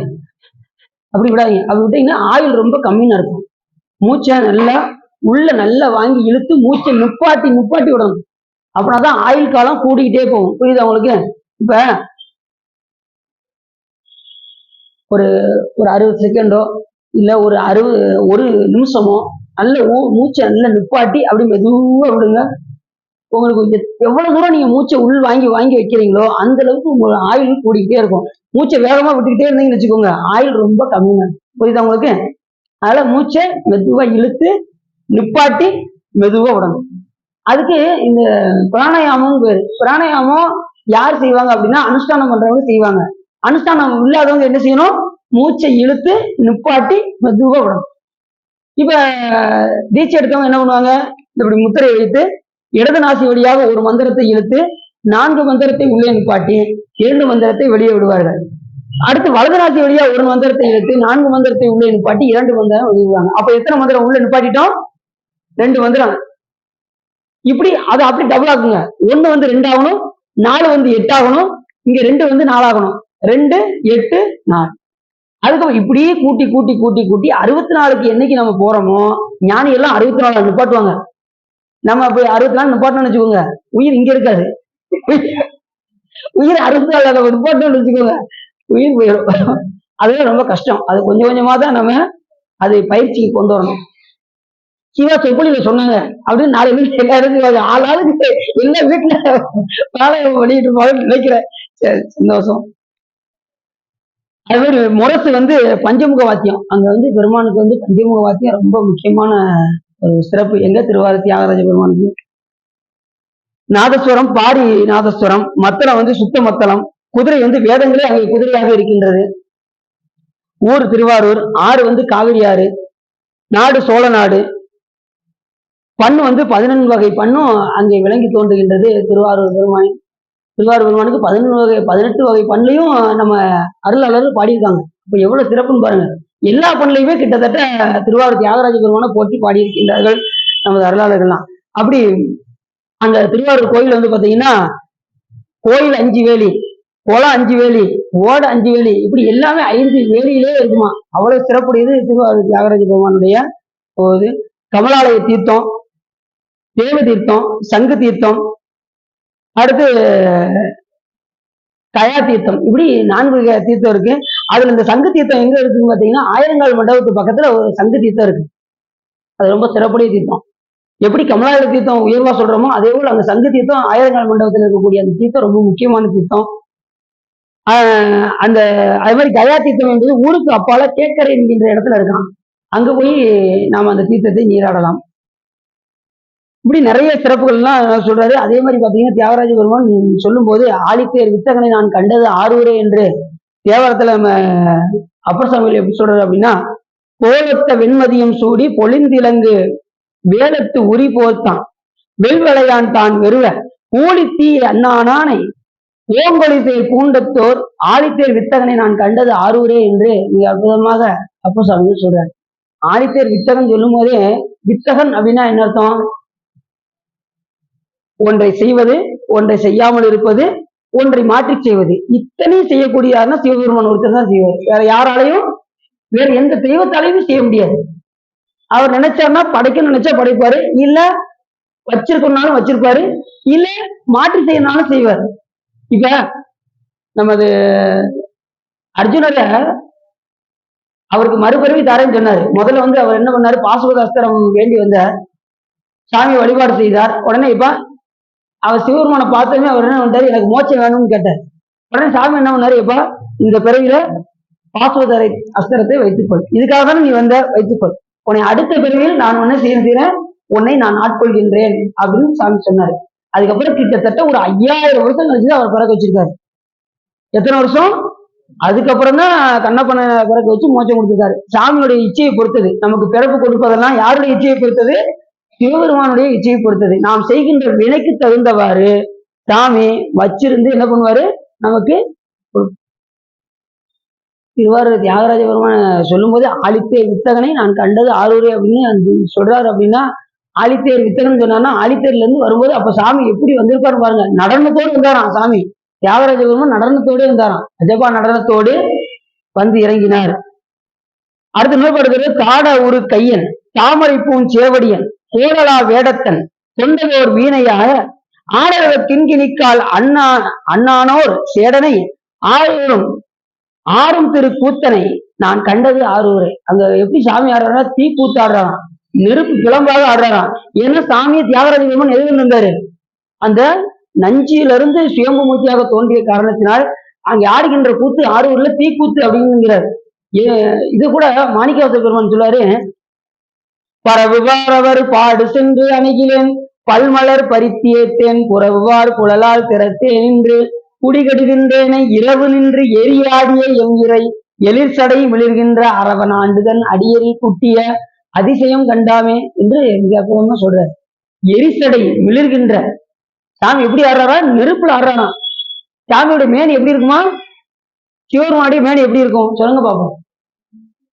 என்ன சார், பொன்னார் மேனியன், பொன்னார் அதான் பொன்னார் மேனியன் தான். ஆனா ஞானசம்பந்த பெருமான் சொல்றாரு சிவருமானுடைய திருமேனி எப்படி இருக்கும் அப்படின்னா, மங்கையர்கரசி வளவர் கொன்பாவை வரிவலை கை மடமானி பங்கைய செல்வி பாண்டிமதேவி வன் செய்து நாள்தோறும் பரவ பொங்கலல் ஊருவன்.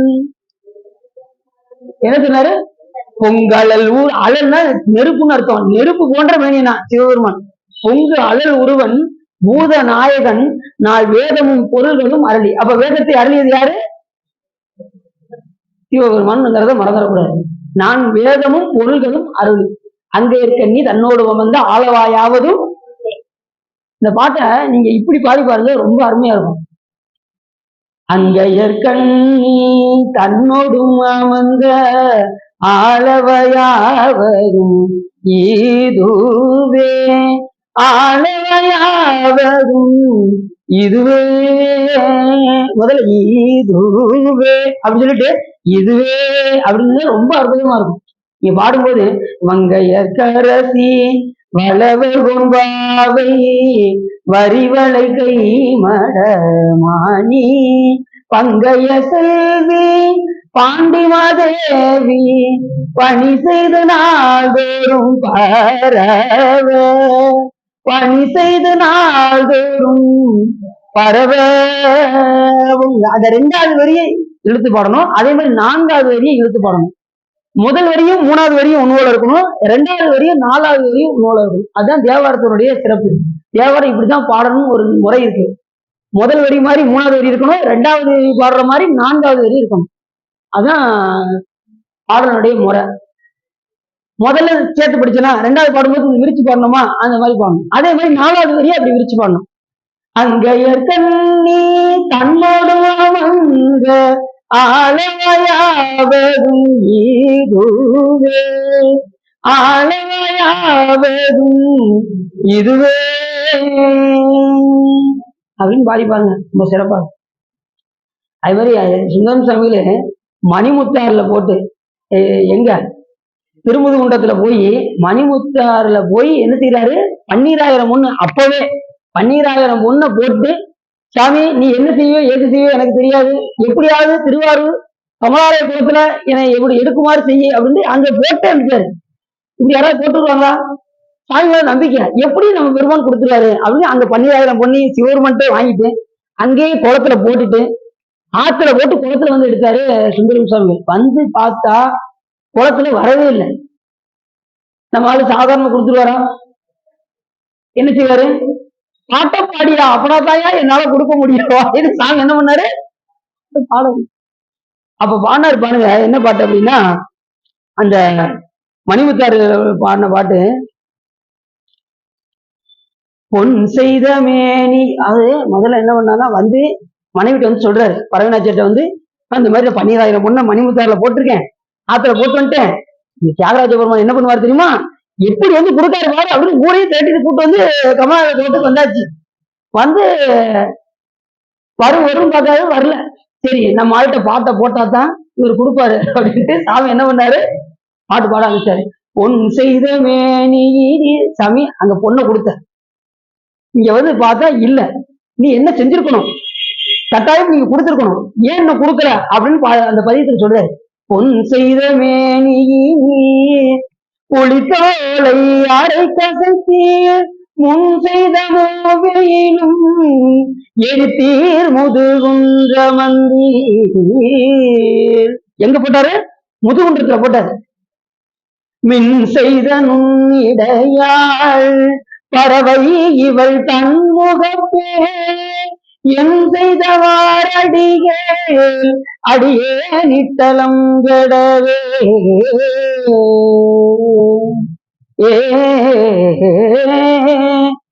எல்லாம் வந்தாச்சு, பறவை வேற வந்துட்டா, நான் வேற சத்தியம் வேற பண்ணிட்டேன், எப்படி எங்க சிவபெருமான் கொடுத்துருவாருன்னு சொல்லி அவளை வேற கூப்பிட்டு வந்துட்டேன். பறவை இவள் தன் முகப்பே அப்படின்னாரு, வந்துட்டா எப்படியாவது கொடுத்துரு சாமி அப்படின்னாரு. சாமி கொடுக்கவே இல்லை.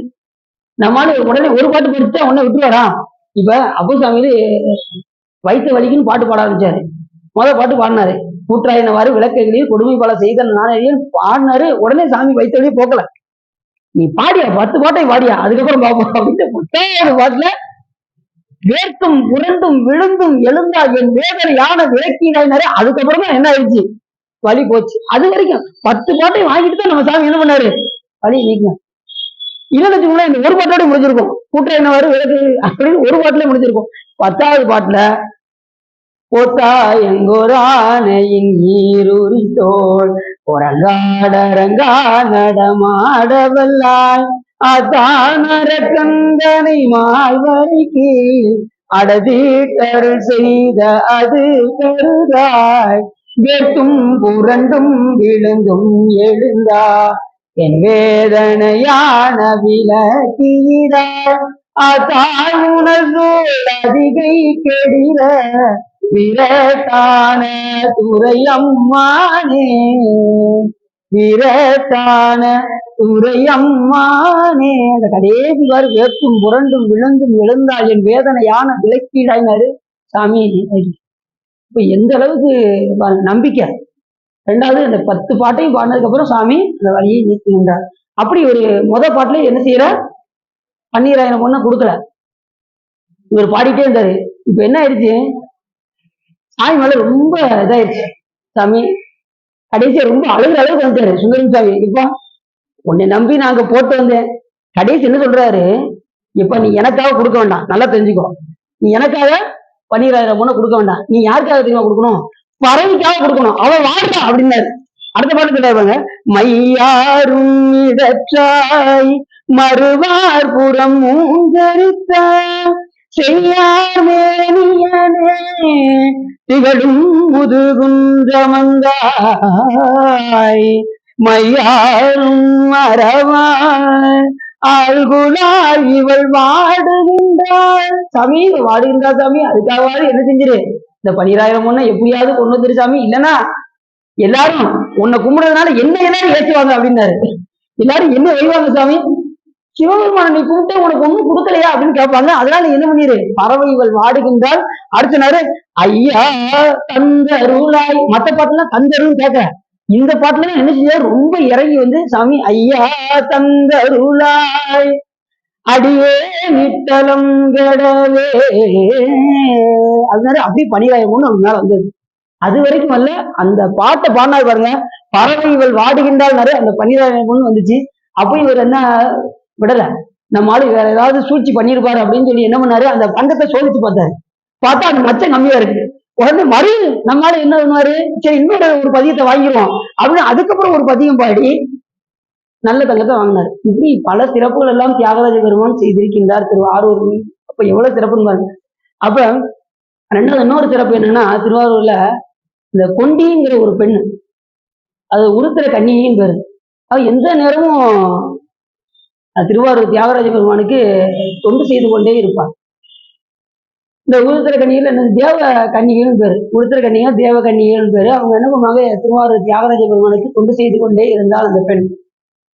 திடீர்னு அந்த ராஜாவுடைய மந்திரி வந்து என்ன பண்ணாரு, அந்த பெண் மேல் ஆசைப்பட்டு அவளை அடைய முயன்றான். அவள் என்ன பண்ணா, என்னை அடைய முயன்றால் நான் வாழினால் உன்னை விட்டு விடுவேன் என்று சொன்னதும் அவள் மேல ரொம்ப எப்படியாவது இவளை பழிவாங்க வேண்டும் என்று அரசரிடம் பொய் புகார் கூறி இந்த ஊரை விட்டு அந்த கோயிலை விட்டு வெளியே செல்ல வேண்டும் என்று அவன் விரும்பினான். ஆனா தியாகராஜ பெருமான் மேல் கொண்ட பற்றின் காரணமாக அவ எவ்வளவு பொய் சொல்லலாம் சொன்னாங்க. ஆனா அவ என்ன பண்ணல, கோயிலை விட்டு போகவே இல்லை. ஆனா மேலும் மேலும் அவளுக்கு பழி வந்து கொண்டே இருந்தது. பெருமானே என்னை எப்படியாவது காப்பாற்றுனாரு. சாமி காப்பாற்றவே இல்லை அந்த பெண்ணை. ஏன் என்ன காரணம் அப்படின்னா, இப்ப காப்பாத்தி இருந்தாருன்னா கோயிலுக்குள்ளே அவருடைய புகழ் முடிஞ்சிருக்கும். சாமி என்ன பண்ணாரு, அவருடைய புகழ் உலகெங்கும் தெரிய வேண்டும் என்கின்ற காரணத்தினால் அவர் பேர் கொண்டி என்று பேர், அவர் பேர் குஞ்சம்மாள். அந்த அம்மா பேர் என்ன பேரு, குஞ்சம்மாள். கொண்டி என்று அழைப்பார்கள். அந்த பெண் தியாகராஜ பெருமான்கள் கொண்ட பட்டின் காரணமாக போகாம இருந்தாங்க. ரெண்டாவது சாமி இப்படி ஒண்ணுமே பண்ணலை அப்படின்னு சொல்லிட்டு கடைசி என்னை இப்படி கைவிட்டியே அப்படின்னு சொல்லி அதுக்கப்புறம் கோயிலை விட்டு அவர்கள் வெளியே செல்கின்றார்கள். ஒரு இடத்துல போய் தியாகராஜ பெருமான் வேற இடத்துல போய் இருந்தாலும் கூட அந்த பெண்ணு நேர சாமிக்கு பள்ளியடிச்சு ஆயிருக்கும். இந்த நேரத்துல தியாகராஜ பெருமானுக்கு காலசந்தி ஆயிருக்கும். இந்த நேரத்துல சாமிக்கு உச்சி காலம் இந்த பெண்ணு எப்படி இருக்கா பாருங்க, அந்த அளவுக்கு ஆரோக்கியம் மேல காதல். கோயிலை விட்டு வந்துட்டவேன்னு சொல்லி உடனே சாமி மறக்கல. வெளியிடத்துல போனா கூட அந்த பெருமான் மேலேயே ஆர்வம். பெருமான் நான் முதல்ல சின்ன பார்த்தீங்களா ஒரு பாட்டு, முன்னம் அவனுடைய நாமம் கேட்டால் மூர்த்தி அவன் இருக்குவன். இந்த பெண்ணை வச்சுதான் அந்த பாட்டே வந்தது. முன்னம் அவனுடைய நாமம் கேட்டால் மூர்த்தி அவன் இருக்கும், அன்னும் கேட்டால் பின்னை ஆரூர் கேட்டால் பேர்த்தும் அவனுக்கே பிச்சியானால் அன்னையும் அத்தனையும் அன்றே நீத்தால் அகன்றால் அகலிடத்தால் ஆச்சாரத்தை தன்னை மறந்தால் தன் நாமம் கேட்டால் தலைப்பட்டால் நங்கை தலைவந்தால. யார் இவதான், அந்த பெண்ணு தான், கொண்டிதான்.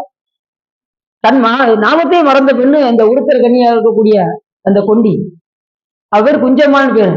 அப்படி இந்த நேரத்துல 60 பெருமாளுக்கு மரியாதை நடந்திருக்குமே, உச்சிக்கால் நடந்திருக்குமே. இந்த நேரத்துல எல்லா அடியாரும் வந்து புடைசூட எல்லா மலர்களோடு இறைவனை போட்டி அச்சிப்பார்களே அப்படின்னு நினைத்து கொண்டே இருந்தான் தியாகராஜ பெருமான் மேல அவ்வளவு பெற்று.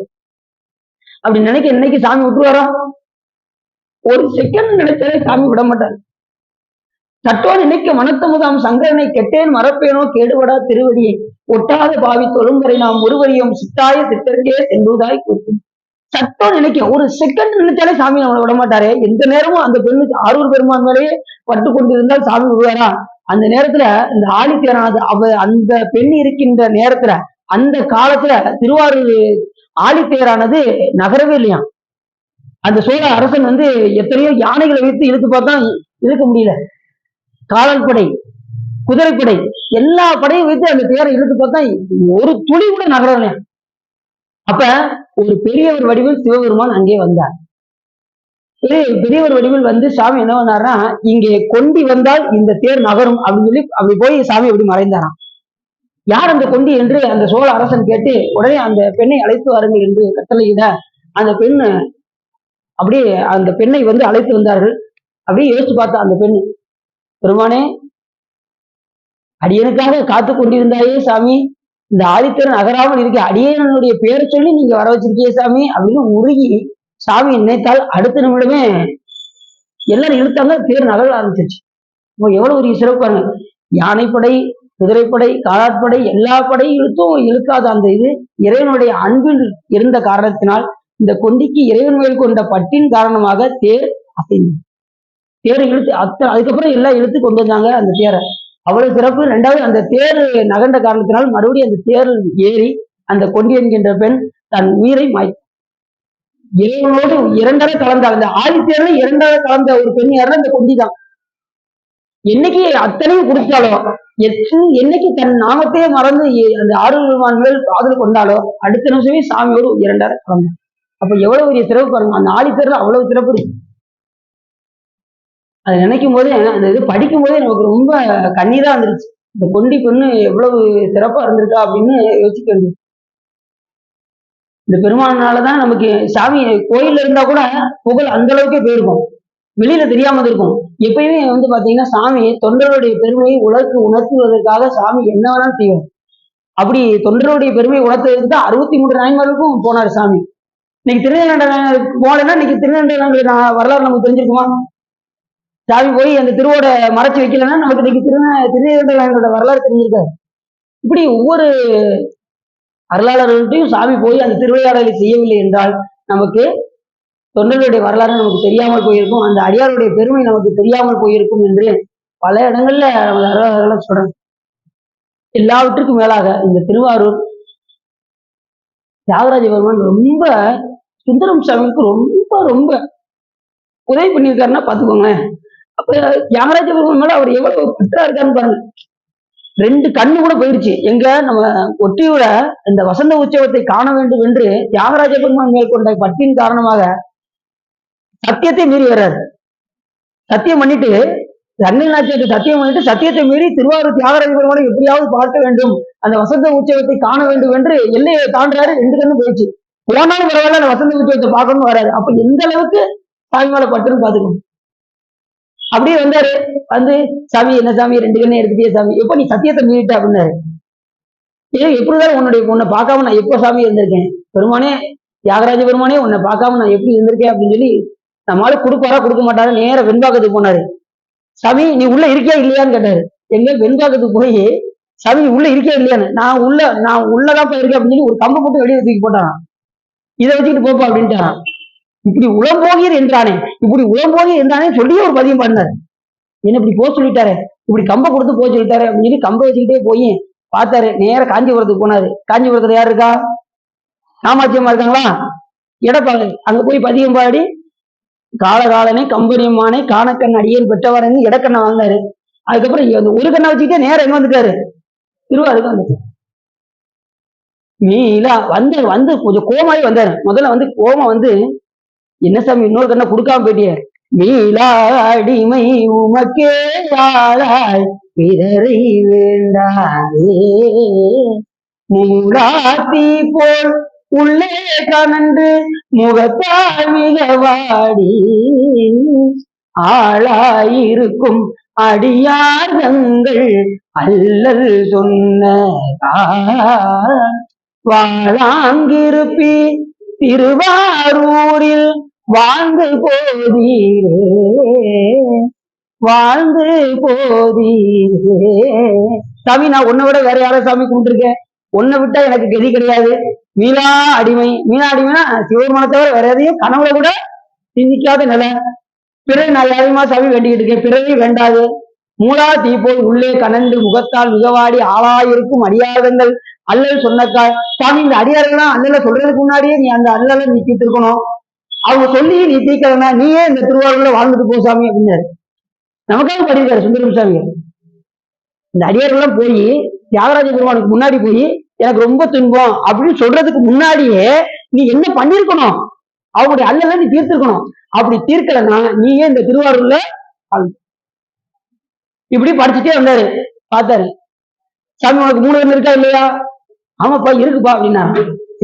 3 கண்ணு இருக்கா இல்லையா சாமிக்கு சொல்லிட்டு, அதனால மற்றை கண்டான் தாராது ஒளிந்தால் வாழ்ந்து போதீரே குற்றம் ஒன்றும் செய்த குற்றம் ஒன்றும் செய்தது இல்லை கொத்தையாக்கி நீ. சாமி கண்ணை இப்படி கொத்தையாக்கிட்டே சாமி, நான் என்ன தப்பு செஞ்சேன்னு எனக்கு தெரியல. குற்றம் குற்றம் ஒன்றும் செய்தது இல்லை கொத்தையாக்கி நீ. மற்றை கண்டான் தாராது ஒளிந்தால் வாழ்ந்து போதீரே அப்படின்னு சொன்னாரு. அடுத்த நிமிஷம் வழக்கு வந்துச்சு. சாமி விட்டுருவாரா? அவருக்காக வந்திருக்காரு, வசந்த உற்சவத்தை காண்பதற்காக வந்திருக்க அவருக்கு கண் கொடுக்காம இருப்பாரா? அடுத்த நிமிஷமே வளர்த்தன் பெற்ற தலம் திருவாரூர். அப்ப எவ்வளவு பெரிய கருணாமூர்த்தி பாருங்க சாமி. அப்போ சாமி இந்த இடத்துல நிறைய பதியம் பாடியிருக்காரு. இங்க ஆதித்ய வித்தகனை நான் கண்டது ஆரூர் அப்படிங்கிற நிறைய சிறப்புகள் எல்லாம் ஆரூர் பெருமானுக்கு மணி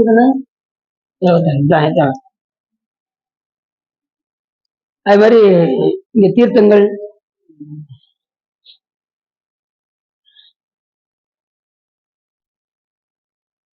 பல சிறப்புகள். அது திருவாரூருக்கு வரும்போது அந்த வசந்த தேவாசிரிய மண்டபத்துக்கு வரும்போது சாமி சுந்தரம் சாமி வந்தாரு. அந்த தேவாசிரிய மண்டபத்துல எல்லா அடியார்களும் வந்திருந்தார்கள். அந்த அத்தனை அடியார்களும் நம்ம எல்லாம் ஒரு ஆளா அப்படின்னு சுந்தரம் சாமி அப்படி பார்த்துட்டு அப்படியே தியாகராஜ பெருமானை பார்க்க போனார். அந்த கூட்டத்துல விரண்டன் என்ன பண்ணாரு, யார் அது அப்படின்னாரு. சாமி அவர் சுந்தரமுத்து சாமிகள் அப்படின்னாங்க ஒரு கூட்டத்துல. அப்படியா, அவரை நம்ம கூட்டத்துல இருந்து ஒதுக்கி வைங்க போறது அப்படின்னு ஒதுக்கி வச்சாங்க. அடியார்களை மதிக்காம அவர் வாட்டு போய்கிட்டே இருக்காரு. அவர் எப்படி நம்ம கூட்டத்துல சேர்த்துக்க முடியும், அவரை புறது என்று ஒதுக்கி வைத்தார்கள்.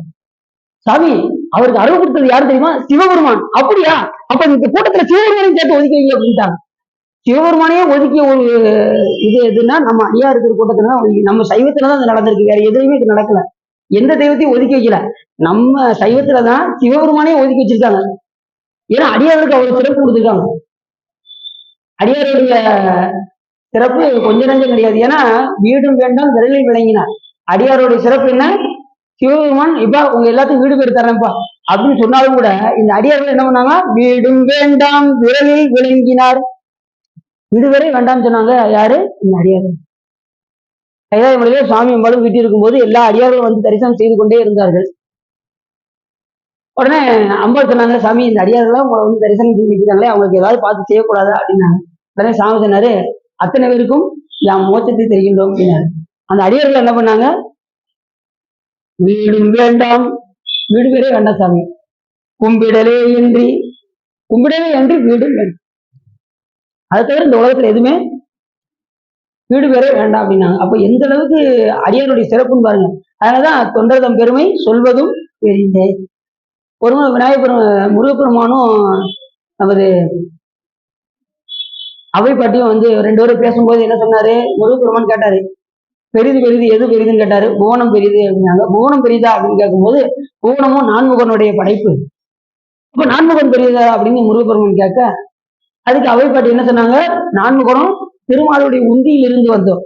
அப்ப திருமால் உயர்ந்தவரான்னு கேட்டாரு. திருமாலோ அலைகடல் துயின்றோம் அப்படின்னு. அவர் எங்க இருக்காரு? பார்க்கடல்லே பள்ளி கொண்டிருக்காரா? அவர் அலைகடல் துயின்றோர் அப்படின்னாரு. அப்ப அந்த அலைகடல் பெரிதா அப்படிங்கும் போது அந்த அலைகடலோ குறுமுனி உண்டது தானே. கடலை ஒரு நேரம் என்ன செஞ்சாரு? அவர் வற்ற செய்தாரா குடித்து? அதுல குறுமுனி உண்டது தானே அப்படின்னதும் அந்த குறுமுனி பெரியவரா அப்படிங்கும்போது அந்த குறுமுனியோ கலசத்தில் இருந்து வந்தோம். அந்த கலசம் தான் பெரிதா என்று கேட்கும்போது அந்த கலசமோ புவியில் சிறு மண். அப்ப இந்த பூமி தான் பெரியதா என்று சொன்னால் அந்த புவிதான் பெரிதா என்று கேட்கும்போது அந்த புவியும் அரவினுக்கு ஒருதலை பாரம். இந்த பூமி யார் தாங்கியிருக்கா? ஆதிசேகரன் தாங்கியிருக்காரா? அரவினுக்கு ஒருதலை பாரம். அந்த அரவம் தான் பெரிதா இருந்துச்சு சொல்லி கேட்கும்போது அந்த அரவமும் உமையவள் சிறுவிரல் மோதிரம், அந்த உமையவள் தான் பெரிதா என்று கேட்கும்போது அந்த உமையவளோ இறைவனுக்குள் ஒடுக்கம். கடைசி முருகபெருமான் சொன்னாரு, அப்ப எல்லாரோட பெரியவர் இறைவன் தானே, அது எந்த மாற்றம் இல்லை இல்லை அப்படின்னாரு. முருகா முருகா முருகா முருகா அப்படின்னு நினைச்சிடாத முருகா, அந்த இறைவனும் தொண்டருக்குள் ஒடுக்கு, தொண்டர் தம் பெருமை சொல்வதும் அப்படி சொல்லி முடிச்சாங்க. அப்ப எந்த அளவுக்கு தொண்டருடைய பெருமைன்னு பாருங்க. அப்படி இப்ப அத்தனை பேரும் இருந்தாங்க. அப்ப சிவபெருமானையே புறது என்று ஒதுக்கி வைத்த சமயம் நம்ம சைவ சமயம். அப்படி ஒதுக்கி வச்சதும் உடனே நேர ஒரு இது போனாரு சுப்பிரமணிய சாமி, நேர தியாகராஜ குருவன்ட்ட போனாரு. சாமி என்னை ஒதுக்கி வச்சாலும் பரவாயில்ல, உன்னையும் சேர்த்துல சாமி ஒதுக்கி வச்சுட்டாங்க அப்படின்னாரு. என்னை ஒதுக்கி வச்சாலும் பரவாயில்ல, உன்னையும் சேர்த்து ஒதுக்கி வச்சுட்டாங்க சாமி, என்ன பண்றது அப்படின்னாரு. உடனே சாமி சொன்னாரு, எப்பா நீ அடியார்களை சாதாரணமா நினைச்சிடாத, அந்த அடியார்களை யார் தெரியுமா உனக்கு, சொல்றேன் கேளு. பெருமையால் தம்மை ஒப்பார், இது சிவபெருமானே சொன்னது. யார்கிட்ட, சுந்தரசாமி கிட்ட சொன்னதுன்னு சொல்லி சேக்கிலாசாமி எழுதுறாரு. 12ஆம் திருமுறையில சேக்கிலாசாமி சொல்றாரு, சுந்தரசாமி கிட்ட சிவபெருமான் கூறியது, பெருமையால் தம்மை ஒப்பார், பேணலால் எம்மை பெற்றார், எருமையால் உலகை வெல்வார், ஊனமேல் ஒன்றுமில்லார், அருமையாம் நிலையில் நின்றார், அன்பினில் இன்பம் மாறுவார், இருமையும் கடந்து நின்றார், இவரினை அடைவாய் என்று. பாட்டு கேள்விப்படுறீங்களா? நாங்க தினசரி பாடும்போது இந்த பாட்டெல்லாம் பாடுறோங்கிறது தெரியுது. பெருமையால் தம்மை, பேணலால் எம்மை. பெருமையால் ஏன் தம்மை ஒப்பான்னு சொல்றாரு அப்படின்னா, சிவபெருமானுக்கு ஈக்குவலா சொல்லக்கூடிய ஒரு ஆள் யாரு சொல்லுங்க பார்ப்போம். சிவபெருமான ஒப்பிட்டு எந்த தெய்வத்தையும் சொல்ல முடியாதுன்னு முதலே திருமண சொல்லிட்டாரு. சிவனோடு ஒக்கும் தெய்வம் தேடினும் இல்லை, அவனோடு ஒப்பாரிங்கும் யாவரும் இல்லைன்ட்டாரு. இனிமே அதுக்கு மேல அப்பிலே கிடையாது. அவரை ஒப்பிட்டு எந்த தெய்வத்தையும் சொல்லக்கூடாது. அவரை ஒப்பிட்டு யாரை சொல்லலாம் அப்படின்னா, சிவபெருமான், சிவன் அடியார்கள், இந்த ரெண்டதான் சொல்ல முடியும். வேற யாருமே அவர் ஒப்பிட்டு, அதான் சொன்னாரு, சிவபெருமானே சொன்னாரு, பெருமையால் தம்மை ஒப்பார் அப்படின்னு. சிவபெருமானுக்கு எப்படி உயர்வோ அதே போல அவர்களுடைய அடியார்களுக்கும் உயர்வு. ஏன் அப்படின்னா அவர்கள் தரித்திருக்கக்கூடிய வேதம் விபூதியும் ருத்ராட்சம். அதனால யாருக்கு உயர்வு, அடியார்களுக்கு உயர்வு. ஏன் அப்படின்னா அந்த வேடத்தில் யார் விளங்கி தோன்றுகின்றார் என்றால் சிவபெருமான் அதில் விளங்கி தோன்றுகின்றார். வேதமும் செம்மலர் நோந்தால் சேரல் ஒட்டா அம்மலம் கழியே அன்பரோடு மறியே மாலர நேயமும் மலிந்தவர் வேடமும் ஆலயமும் தானும் அரணென தொழுமே அப்படின்னு 12ஆம் சூத்திரம் நமக்கு சொல்லுது. அப்ப அடியாருடைய திரு வேடத்தையும் ஆலயத்தையும் சிவனவே கண்டு வழிபடுக அப்படின்னு நமக்கு அந்த நூல் சொல்லுது. அப்ப அடியாருடைய திரு வேடத்தை தான் பார்க்கணுமே தவிர இவங்க உயர்ந்தவங்க, இவங்க தாழ்ந்தவங்க, இவங்க கெட்டவங்க, இவங்க நல்லவங்கலாம் நாம் என்ன செய்யக்கூடாது, பார்க்க கூடாது என்பது நமக்கு நன்றாக தெரிகின்றது. அந்த வேடத்தை மட்டுமே நாம் பார்க்க வேண்டும். அதனாலதான் சொன்னாரு இந்த இடத்துல, அடியார்கள் இவ்வளவு உயர்வு, பெருமையால் தம்மை ஒப்பார், பேணலால் தம்மை பெற்றார், ஒருமையால் உலகை வெல்வார், ஊனமேல் ஒன்று. இந்த ஒருமையால் உலகையே வெல்லக்கூடியவர்கள் அடியார்கள். அவங்க கிட்ட எந்த விதமான பாகுபாடும் கிடையாது. ஊனமேல் ஒன்றும் இல்லை. ஒருமையால் உலகை வெல்வார், ஊனமேல் ஒன்றும் இல்லார், அருமையாம் நிலையில் நின்றார், கொண்ட கொள்கையில உறுதியாக இருக்கக்கூடியவர் அடியார் மக்கள். ஒரு குறிக்கோள் எடுத்தாங்கன்னா அதை கடைசி வரைக்கும் என்ன பண்ணுவாங்க, அதுலயும் உறுதியா இருப்பாங்க. அவங்கதான் அடியார்கள். கொண்ட கொள்கையில இந்த பூ பண்ணினா தொடர்ந்து அதை செஞ்சுக்கிட்டே இருக்கணும். ஆலயத்துல போய் விளக்கு போட்டா தினசரி போட்டுக்கிட்டே இருக்கணும். கோயிலுக்கு போனா நித்தனம் கோயிலுக்கு போய்கிட்டே இருக்கணும். இல்லைங்க நான் ஒரு 2 நாள் கழிச்சு போலான்னு நினைக்கிறேன், ஒரு வாரம் கழிச்சு போலான்னு நினைக்கிறேன்னு இருக்கக்கூடாது. தினசரி திருக்கோயிலுக்கு போகணும்னு சொல்லி அப்போ சாமியில சொல்றாரு.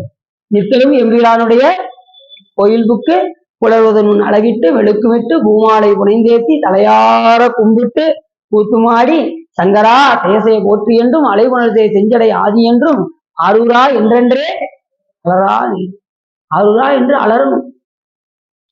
அப்படி இந்த பாட்டத்தோட பெருமையால் தம்மை ஒப்பார், பேணலால் எம்மை பெற்றார், ஒருமையால் உலகை வெல்வார், ஊனமேல் ஒன்றும் இல்லார், அருமையாம் நிலையில் நின்றார்னா கொண்ட கொள்கையில் கடைசி வரையும் உறுதியாக இருக்கக்கூடியவர் அடியார். இதை ஞானசம்பந்த பெருமான் ஒரு பாட்டு பாடுறாரு. என்ன பாட்டு சொல்லுங்க பார்ப்போம். இதழ்களையும் பதியம் என்னது, இதழ்களையும் பதியம் மறையுடையாய் கரெக்ட் கரெக்ட், மறையுடையாய் தோளுடையாய் வாசடை வளரும் பிறையுடையாய் பிஞ்சகனே என்று உன்னை பேசி நல்லால் குறையுடையார் குற்றம் ஓரார் கொள்கையினால் உயர்ந்த நிறையுடையாய் இடர்களையாய் நெடுங்களம் மேயவனே. நிறையுடையார் இடர்களையாய் நெடுங்களம் மேயவனே. கொள்கையினால் உயர்ந்த நிறைவுடையார் அப்படின்னாரு. அடியார்கள் மக்கள் எப்படி இருப்பாங்க? கொண்ட கொள்கையில் கடைசி வரையும் உறுதியாக இருப்பார்கள். அவர்கள் தான் அடியார்கள். ஒரு வாரத்துக்கு ஒருக்கா கோயில் போறது, மாசத்துக்கு ஒருக்கா கோயில் போறவங்க எல்லாம் அடியார் கிடையாது. நல்லா தெரிஞ்சுக்கோங்க. கொண்ட கொள்கையில கடைசி வரைக்கும் உறுதியாக இருப்பவர்கள். அது மாதிரி தீட்சை வாங்கி அந்த கொண்ட கொள்கையில் உறுதியாக இருக்கின்றவர்கள். ஏதாவது ஒண்ணு கடைபிடிக்கணும். கடைசி வரைக்கும் அதை விடக்கூடாது.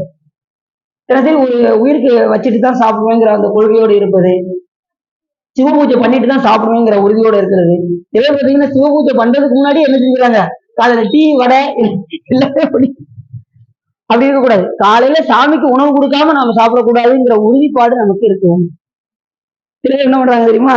காலையில சமையல் செய்யும் போது அதை செஞ்சுறாங்க.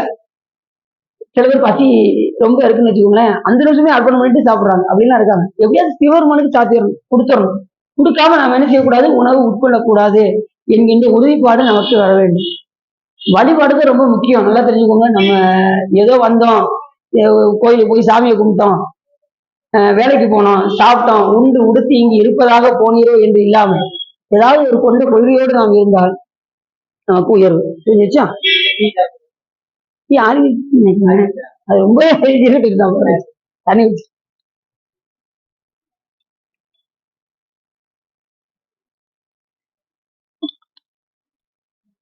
இந்த அளவுக்கு சிறப்புடையது. அப்ப தியாகராஜ பெருமான் யார்கிட்ட சொல்றாரு? சுந்தரமுசாமிகிட்ட சொல்றாரு. அப்ப எவ்வளவு பெரிய சிறப்புன்னு பாருங்க. கடைசி என்ன சொன்னாரு? ஒருமையால் உலகை விழுந்தார், ஊனமேல் ஒன்றும் இல்லார், அருமையாம் நிலையில் நின்றார் சொல்லிட்டு அடுத்து ஒரு வரி சொன்னார். இதுதான் ரொம்ப முக்கியமான வார்த்தை. அன்பில் தான் இன்பம் ஆற முடியுமே தவிர ஆசையினால் இன்பம் ஆற முடியாது. புரிஞ்சுச்சா? இப்ப அவர் சொல்ல, இப்ப சேக்கிழார் சாமி சொல்லியிருக்கலாம்ல, ஆசையில் இன்பம் மாறுவார் அப்படின்னு சொல்லியிருக்கலாம். ஆனா என்ன சொல்லியிருக்காரு? அன்பிலில் இன்பம் மாறுவார். ஏன் அப்படின்னா அன்புலதான் இன்பம் ஆற முடியுமே தவிர ஆசையில் இன்பம் ஆற முடியாது. என்ன காரணம் அப்படின்னா ஆசை பிரதிபலனை எதிர்பார்க்கும், அன்பு பிரதிபலனை எதிர்பார்க்காது. இப்ப நீங்க சாமிகிட்ட போய் ஏதாவது ஒண்ணு கேட்டு போனீங்கன்னு வச்சுக்கோங்க, பிரதிபலனை எதிர்பார்த்துட்டீங்கன்னா ஆசைன்னு அர்த்தம். சாமி நமக்கு இது கொடுத்தா நமக்கு சாமி ஏதாவது பண்ணுவாரு அப்படின்னு நீங்க நினைச்சீங்கன்னா அது ஆசை. எனக்கு எது என்ன சாமி, உன்னுடைய அன்பு ஒன்றே போதும் அப்படின்னு போய் வழிபாடு செய்கின்றவர்கள் இருக்காங்க பாருங்க, அதுதான் அன்பு. அன்புக்கு ஆசைக்கு வித்தியாசம் தெரியுதா? இன்னைக்கு நம்ம டெய்லி கோயிலுக்கு போறோம், சாமி நமக்கு ஏதாவது பண்ணுவாரு அப்படின்னு நினைச்சீங்கன்னா அது ஆசை. எது சாமி வேண்டாம், உன்னுடைய அன்பு ஒன்றே போதும் நினைக்கிறது அன்பு. அன்பு வழிபாடு தான் வழிபாடு. நீ பிரதிபலனை எதிர்பார்க்காம நீங்க வழிபாடு செய்யுங்க, உங்களுக்கு கிடைக்க வேண்டியதுதான் கிடைக்கும். அன்பு ஒன்று இருந்தா மற்றதெல்லாம் தானாக வரும் என்பதை மறந்து விட வேண்டாம். ரெண்டாவது இப்படி சொன்னார் பாருங்க, சுந்தரம் சுவாமி கிட்ட அப்படி சொன்னதுமே, நீ அடியார்களை போட்டு பாடுவாயாக அப்படின்னு சிவபெருமான் சொன்னாரு. உடனே சாமி என்ன சாமி, எனக்கு ஒன்றும் தெரியாது அப்படின்னாரு. என்னைக்கு நம்ம ஒன்றும் தெரியாதுன்னு நம்ம நினைக்கிறோமோ அன்னைக்கு சிவபெருமான் நமக்கு எல்லாத்தையும் உணர்த்துவார். நமக்கு எல்லாம் தெரியும் தெரியும் நினைக்க சாமி நமக்கு ஒண்ணுமே உணர்த்த மாட்டோம். புரியுதா உங்களுக்கு? சாமி எனக்கு எதுவும் ஒன்றும் தெரியாது, எனக்கு ஒன்றும் தெரியாதுன்னு நினைக்க உங்களுக்கு எல்லாமே உணர்த்துவார். நிறைய படிக்க வைப்பாரு, நிறைய சிந்திக்க வைப்பாரு, நிறைய அடியார்களோடு உங்களை இருக்க வைப்பாரு. நமக்கு எதுவும் தெரியாது, நமக்கெல்லாம் நம்மளாம் ஒரு ஆளா அப்படின்னு நீங்க நினைக்க உங்க சாமி உங்களை உயர கூட்டிட்டு போய்கிட்டே இருப்பாரு. நமக்கு எல்லாம் தெரியும் நினைக்க நம்மளை கீழ் நோக்கி கொண்டு போயிடுறாரு. புரிஞ்சுச்சா? அப்ப என் செயலாவது யாதொன்றும் இல்லை, இனி தெய்வமே நின் செயலே என்று உணரப்பெற்றேன். இந்த ஊனெடுத்தபின் செய்த தீவினை யாதும் ஒன்றும் இல்லை, பிறப்பதற்கு முன் செய்த தீவினையோ இங்கனையே வந்து மூண்டதுவே என்று பட்டத்து சுவாமிகள் சொல்வதற்கிணங்க நம் என் செயலாவது யாதும் ஒன்றும் இல்லை என்கின்ற உணர்வோடு வாழ்வதுதான் வாழ்க்கை. புரிஞ்சிச்சா? அப்படி நாம வாழணும். அப்ப சுந்தரம் சுவாமிகள் சாமிகிட்ட பார்த்து, சாமி எனக்கு ஒன்றும் தெரியாதுன்னு சொன்னாரு பாருங்க. அடுத்த நிமிஷமே நான் உனக்கு அடி எடுத்து கொடுக்கேன் அப்படின்னு சொல்லி தில்லைவாழ் அந்தனதம் அடியாருக்கும் அடி முழு வரியும் எடுத்து கொடுத்த ஒரே இடம் திருவாரூர் தான். மற்ற இடத்துல ஒரு வார்த்தை தான் எடுத்து கொடுத்தாரு. நல்லா தெரிஞ்சுக்கோங்க. இப்ப உலகலாம் என்று ஒரு வார்த்தை தான் எடுத்து கொடுத்தாரு. எங்க சிதம்பரத்துல சேக்கிழார் சாமி போய், சாமி நான் எப்படி பெரிய புராணத்தை ஏற்ற போறேன்னு கேட்டாரு. உலகலாம் அப்படின்னு சாமி அசிரீதி வாக்கு கொடுத்தாரு. அதை வச்சு பாடல் எழுதினாரு. என்ன இடத்துல மற்ற பாட்டையும் நீங்க எடுத்துக்கோங்க. இப்ப முருகப்பெருமான் என்ன பண்ணாரு? முத்தை தரு முத்து முத்தாக பாடினாரு, முத்தை தரு பக்தி திருநகைன்னு பாடினாரு. இப்படி அடி எடுத்து கொடுத்தாரு சாமி. வேற என்ன அடி எடுத்து கொடுத்திருக்காரு சாமி? பித்தா சொல்லிக்கு பித்தா அதை வைத்தே பாடு அப்படின்னாரு. அந்த ஒரு வரியை எடுத்து கொடுத்தாரு. ஆனா இந்த அடியாருடைய பெருமையை எடுத்து சொல்வதற்கு மட்டும் முழு வரியை எடுத்து கொடுத்தாரு சாமி. எப்பவுமே அடியார்களுக்கு எப்பயுமே சிறப்பு அதிகம். தில்லைவாழ் அந்தனதம் அடியார். ஆனா எடுத்து கொடுத்தது யாரு? திருவாரூர் தியாகராஜ பெருமான். ஆனா பாடினது யாரை பாடியிருக்காரு? தில்லையோ. தில்லையில யார் இருக்கா? அங்க நின்றாடும் அழகர், இங்க அமர்ந்தாடும் அழகர். அங்க இருக்கக்கூடிய பெருமானை நோக்கி இந்த பாடலை சொன்னார் என்றால், இந்த பாட்டுடைய தனித்துவம் நல்லா தெரிஞ்சுக்கோங்க. காலையில இந்த திருத்தொண்ட தொகை பாடாம வெளியில போகாதீங்க. இது ரொம்ப முக்கியமான பாட்டு. உங்களுக்கு எந்த துன்பமும் வேண்டாம், எனக்கு எந்த துன்பமும் வரக்கூடாது பெருமானே, இன்றைய பொழுது நல்ல பொழுதா போகணும் அப்படின்னா நீங்க என்ன பாடணும்? திருத்தொண்ட தொகை பாடாம வெளியில போகக்கூடாது அப்படிங்கிற உறுதிப்பாடு வச்சுக்கொள்ளுங்க. ஏன்னா இந்த ஒரு பதிகத்தை பாடுறதுக்காக எல்லாரும் சுந்தரசாமிகள் மாதம் செய்திட தென் திசை வாழ்ந்திட தீதில்லா திருத்தொண்ட தொகை தர போதுவா அவர் மேல் மனம் போக்கிட காதல் மாதரும் காட்சியில் கண்ணினார் அப்படிங்கிறாரு சைக்கிளா சுவாமி. இந்த ஒரு பதியம் போடுறதுக்காக வர்றோம்னா அப்ப எவ்வளவு பெரிய சிறப்பு பாருங்க. அதுக்காகவே சிவபெருமான் செய்யறாரு, அந்த பெண்களை பார்க்கும்படி சிவபெருமானே செய்யறாராம். ஏன்னா பூலோகத்துக்கு வர்றதுக்கு ஏதாவது காரணம் வேணும்ல, அதனால அந்த பெண்களை பார்க்கும்படி செய்து இந்த பூலோகத்துக்கு வருவதற்கு அப்படியே அப்படி கீழே வரும்போது அழுதாராம் சுந்தரம் சாமி. சாமி ஒரு திருவடியை விட்டு நான் பிரிய போறேனே சாமி, இந்த கைலாய மலையை விட்டு நான் பிரிய போறேனே சாமி அப்படின்னு சாமிகிட்ட அப்படியே மன்றாடினாராம். கைகள் அஞ்சடி கூப்பி கலங்கினான் செய்ய சேவடி நீங்கும் சிறுமையேன். எப்படி வர்றது? சாமி உன்னை விட்டு நான் பிரிய போறேனே அப்படின்னு செய்ய சேவடி நீங்கும் சிறுமையேன், ஒரு திருவடி விட்டு நான் பிரிய போறேன். நான் பிரிஞ்சு நான் கீழே போனதுக்கு அப்புறம் பெருமானே நீ அடியனுக்காக ஒன்று செய்யணும். என்னப்பா அப்படின்னாரு சிவபெருமான். மையன் மானுடமாய் மயங்கும் வேளையில் ஐயரே என்னை தடுத்து ஆண்டு அருள் செய்யன. எத்தனை அடி போறாரு பாருங்க. நான் போயிட்டேன்னா இந்த பூலகத்துக்கு போயிட்டேன்னா என்ன செஞ்சிருவேன்? ஒண்ணு மறந்துடுவேன். இங்க வந்ததுமே நாம என்ன எதை மறந்துடும்? முதல்ல சாமியை மறந்துடுறோம். எல்லாரும் என்ன பண்ணிடுறோம்? சாமியை மறந்து உலகத்துலதான் அதிகமா இருக்கும். நம்ம அதிகமாக இருக்கக்கூடிய நேரம் எதுனா உலகத்துலதான் இருக்கும். சாமியை காலையில போய் கும்பிடுறதோட சரி, இல்லைன்னா சாயங்காலம் அந்த பாட்டு பாடுறதோட சரி. மற்ற ரெண்டு சாமி நினைக்கிறீங்களா? நாங்க நினைப்போம், இப்பதான் நாங்க நினைச்சுக்கிட்டு இருக்கோம் அப்படின்னு சொல்றது புரியுது. இருந்தாலும் அதிகமாக நீங்க இருக்கக்கூடிய காலங்கள் உலகத்தை நோக்கி தான் இருக்கும். ஏன்னா நம்ம வேலை சூழ்நிலைகள் எல்லாம் பார்ப்போம், அந்த நேரத்துல இறைவனை மறந்துடுவோம். அதனால இந்த பாடல என்ன சொல்றாருன்னா, நம்ம அதிக நேரம் இறைவனை நினைக்க வேண்டும் என்றால் என்ன செய்யணும்? அப்படியே மையன் மானுடமாய். அப்ப இந்த உலகத்துக்கு வந்துட்டாலே அதிகமாக உலக பற்று இருக்கும். அதனால நான் பெருமானே நான் உன்னை மறந்து விடுவேன். ஆகையினாலே என்னை தக்க நேரத்தில் என்னை தடுத்து ஆண்டு அருள் செய்ய வேண்டும். என்னை ஆண்டால் மட்டும் போதாது, எனக்கு அருளும் செய்ய வேண்டும் என்று கேட்டார். இது அவங்களுக்கு தியாகராஜ பெருமான் கேட்டாரு, ஆழித்தேர் வித்தகன் கேட்டாரு. எதுவும் சொன்னேன், ஆழித்தேர் வித்தகன், வித்தகனை நான் கண்டது. அப்ப சாமி வரும்போது சாமி அப்படி இருந்தானா, பேரு அழக அப்படி பார்த்தாரா. அதை வச்சுட்டு அந்த பதியத்தையே பண்ணாரு திருநாவுக்கரசர் சொல்லுவாங்க. அப்படி இந்த அடி எடுத்து கொடுக்கறதுக்காக, இந்த பதியத்தை பாடுவதற்காக சுந்தரம் சாமிகள் அங்கிருந்து கிளம்பி வரும்போது சாமியிடம் மன்றாடி, சாமி நான் மானுடமாய் மயங்கும் வேளையில் ஐயனே என்னை தடுக்கணும். கல்யாணத்துல தடுத்தாரா? முதியோர் இடத்துல சாமி தடுத்தாரு. தடுத்தது மட்டும் போதாது, என்ன செய்யணும்? என்னை ஆளணும், ஆண்டா மட்டும் போதாது அருள் செய்யணும் அப்படின்னாரு. எத்தனை கேட்டாரு? ஆண்டு அருள், தடுத்து ஆண்டு அருள் செய்யணும். தடுப்பது என்பது அவர் போகத்தில் போகாம இருப்பது, ஆண்டு என்பது அவரை அடியாராக ஏற்றுக்கொண்டது, அருள் என்பது அந்த வழிபாட்டில் நிலைநிறுத்தி வைப்பது. இதுதான் நமக்கும் தேவை.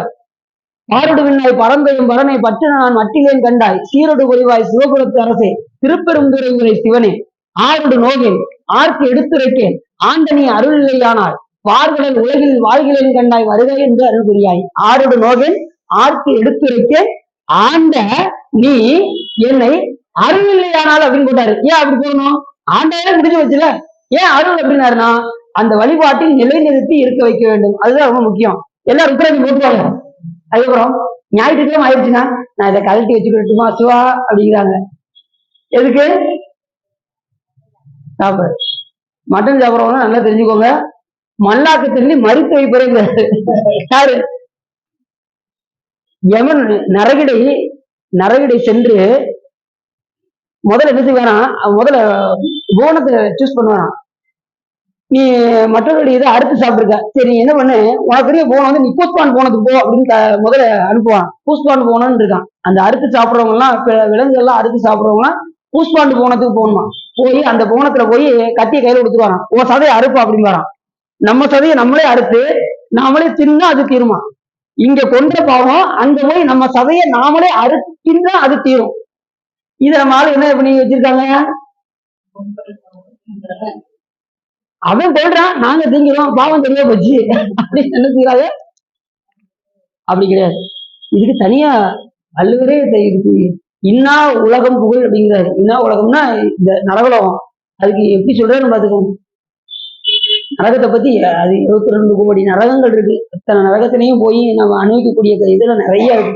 நாமளும் அப்படி நினைக்க வேண்டிய தேவையில்லை. ஏன் அப்படின்னா நாம யாருக்கு ஆளாயிட்டோம்? சிவபெருமானுக்கு ஆளாகிய காரணத்தினால், நமச்சிவாயத்தை நாவில் நவின்று ஏற்றிய காரணத்தினால் நாம எங்க போக மாட்டோம்?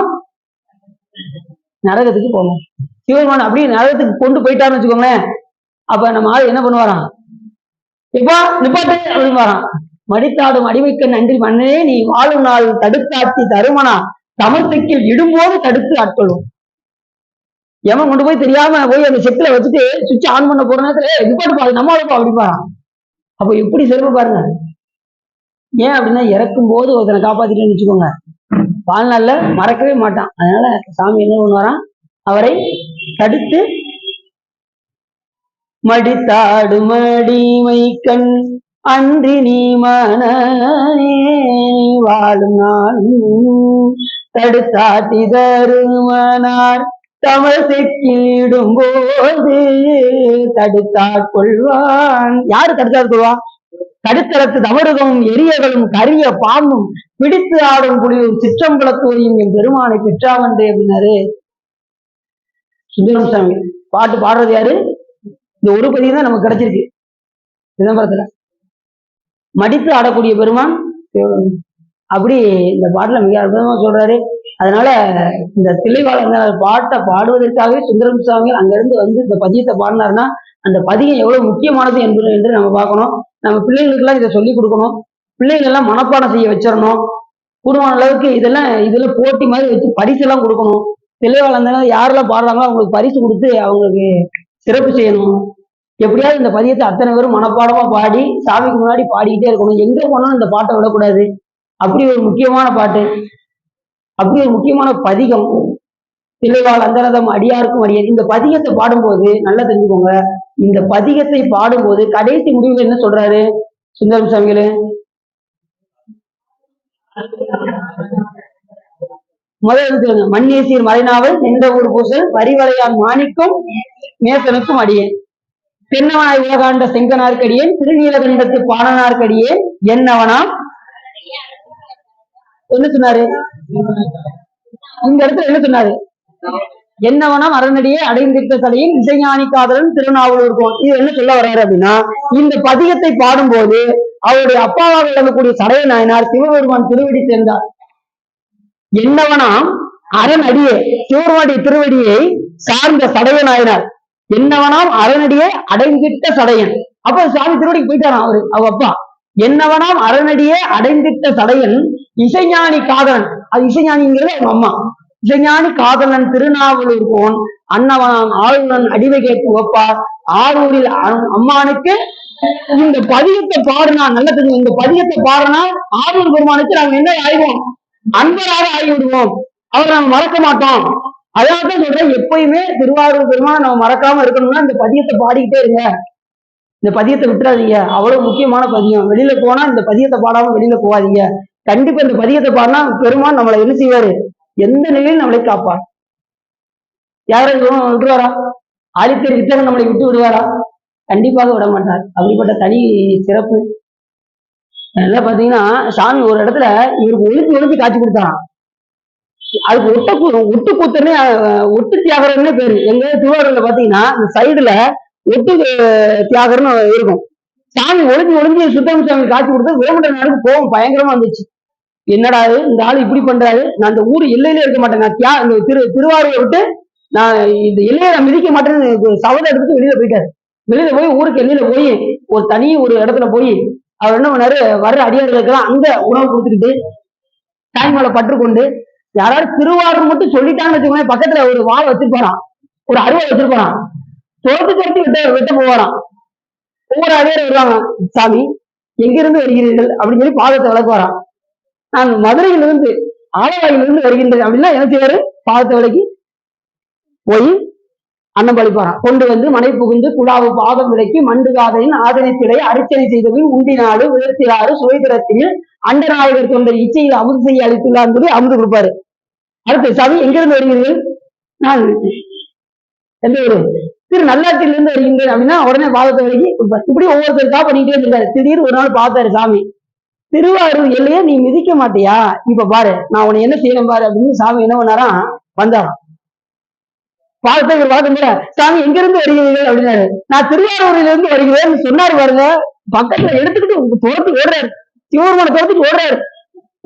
துரத்தி போறவரு அப்படி சாமி திருவாரூர் எல்லை அப்படி தாண்டாரு பாருங்க. இவரும் தாண்டி வந்துருவாரு, தாண்ட வச்சிருவாரு சாமி. ஆகா திருவாரூர் எல்லையை நம்ம மிதிச்சிட்டோமே அப்படின்னு சொல்லி உடனே தங்கால விட்ட போவானா, உடனே சிவபெருமான் தடுத்துவாங்க. அடுத்த நாள் விடைகாலத்துல காட்சி யாருக்கு? வீரமண்டலம் என்ன தொண்டர்கள் மேல அவருக்கு அவ்வளவு பற்று. சாமி மேல கூட பற்றுன்னு சொல்ல முடியாது, ஆனா தொண்டர்கள் மேல அவ்வளவு பற்று. அதனால வீரமண்டர் நாயனார் அவ்வளவு உறுதியானவர். அதனாலதான் மதிக்கலன்னு சொல்லி சாமியும் ஒதுக்கி வச்சாரு, சுந்தரம் சாமியும் ஒதுக்கி வச்சாரு. அப்ப அந்த அளவுக்கு சாமி அவர் விட்டுருவாரா? தொண்டர்களுக்கு உயர்வு கொடுத்த சாமி விட்டுருவாரா? அவரே 63 நாயன்மார்கள் ஒரு நாயனாராக ஆக்கினார். இப்படி நிறைய சிறப்புகள் இருக்கு. திருவாரூர்ல தண்டியடிகள் நாயனார் கண்ணு தெரியாமே இருந்து குளப்பணி எல்லாம் செய்தார். குளத்தை வெட்டி திருப்பணி செய்தார். அப்புறம் கலச்சிங்க நாயனார், செருத்துணை நாயனார், மூக்கை அறுத்த செருத்துணை நாயனார், பிரமண்ட நாயனார், நமிநந்தி அடிகள் எப்படி திருப்பணி செஞ்சிருக்காரு. அவர் விளக்கரிக்கும் போது சமணர்கிட்ட போய் என்ன கேட்டிருக்காரு, என்ன இல்லாதனால சமணர்கிட்ட போய் என்ன கேட்டதும் உடனே உங்க சிவபெருமான் கையில் ஏந்திருக்கிற அது என்னது அப்படின்னு கேட்டாங்களாம். கேள்வி பண்ணாங்களா ரொம்ப. சாமி அனல் எழுந்திருக்காருல கையில, அனல் வச்சிருக்காரு, அவருக்கு எதுக்கு விளக்கு அப்படின்னு சொல்லி கேட்டாங்களா. உடனே ரொம்ப மனம் நொந்து போய் தியாகராஜ பெருமான் முன்னாடி போய் அப்படியே அழுது தொழுதார். இப்ப நீ கவலைப்படாத, நேர செல்லு, கமலாலய குளத்திற்கு செல் அப்படின்னாரு. சாமி போனாரு. அங்கே தண்ணீரை முகந்து எடு அப்படின்னாரு. முகந்து எடுத்தார். கொண்டு வந்து விளக்கு ஊற்று அப்படின்னாரு. ஊற்றினாரு. இப்ப விளக்கு இது திரி ஏற்று அப்படின்னாரு. விளக்கு ஏற்று அப்படின்னாரு. விளக்கு ஏற்றினாரு. எரியுது, தண்ணியில விளக்கு எரியுது, தெரியுமா? ஆனா இறைவன் அருள் இருந்து எரியும். அப்படி அந்த திருப்பணியை அந்த கமலாலய குளத்தில் இருந்து, அந்த குளம் வந்து பாத்தீங்கன்னா இப்பயும் பக்கத்துல அங்க ஒரு சின்ன குளமா வச்சிருக்காங்க. அந்த குளத்துல வந்து நான் கமலாலய குளம் தான், கமலாலய குளம் எதுக்கே இருக்கு, ஆனா இங்க உள்ள ஒரு விளக்கு போட்ட குளம் வந்து பக்கத்துல இருக்குன்னு சொல்லி அங்க எழுதி போட்டிருக்காங்க. அப்படி அந்த தொண்டை சிறப்பாக செய்தார். நம்பி தாண்டிருச்சா இல்ல மனம் ஒன்றி கிடைக்கிறதுனால ஒன்றும் பிரச்சனை இல்லையா? சார் பேசலாமா? எல்லாம் ஊருக்கு போன வேற எதுவும் போகணும்ல. சரி இப்ப முடிச்சிருமா? இப்படி நான் அடின்னு பார்க்கல, நீங்க சொல்லவே இல்லை. 7:30 மணி நீங்க சொல்லவே இல்லை. நான் அடின்னு பேசிக்கிட்டே இருக்கேன். அதெல்லாம் ஒன்றும் இது இல்லைல்ல. அப்படியா? நீ 7:30க்கு மேலே நீங்க மட்டும் பேசுங்க, நாங்க அப்படி போய்கிட்டே இருக்கோம். அப்படி ஒருத்தர் பேசிட்டே இருந்தாராம். ஒருத்தர் மட்டும் உட்காந்து கேட்டுக்கிட்டே இருந்தான்.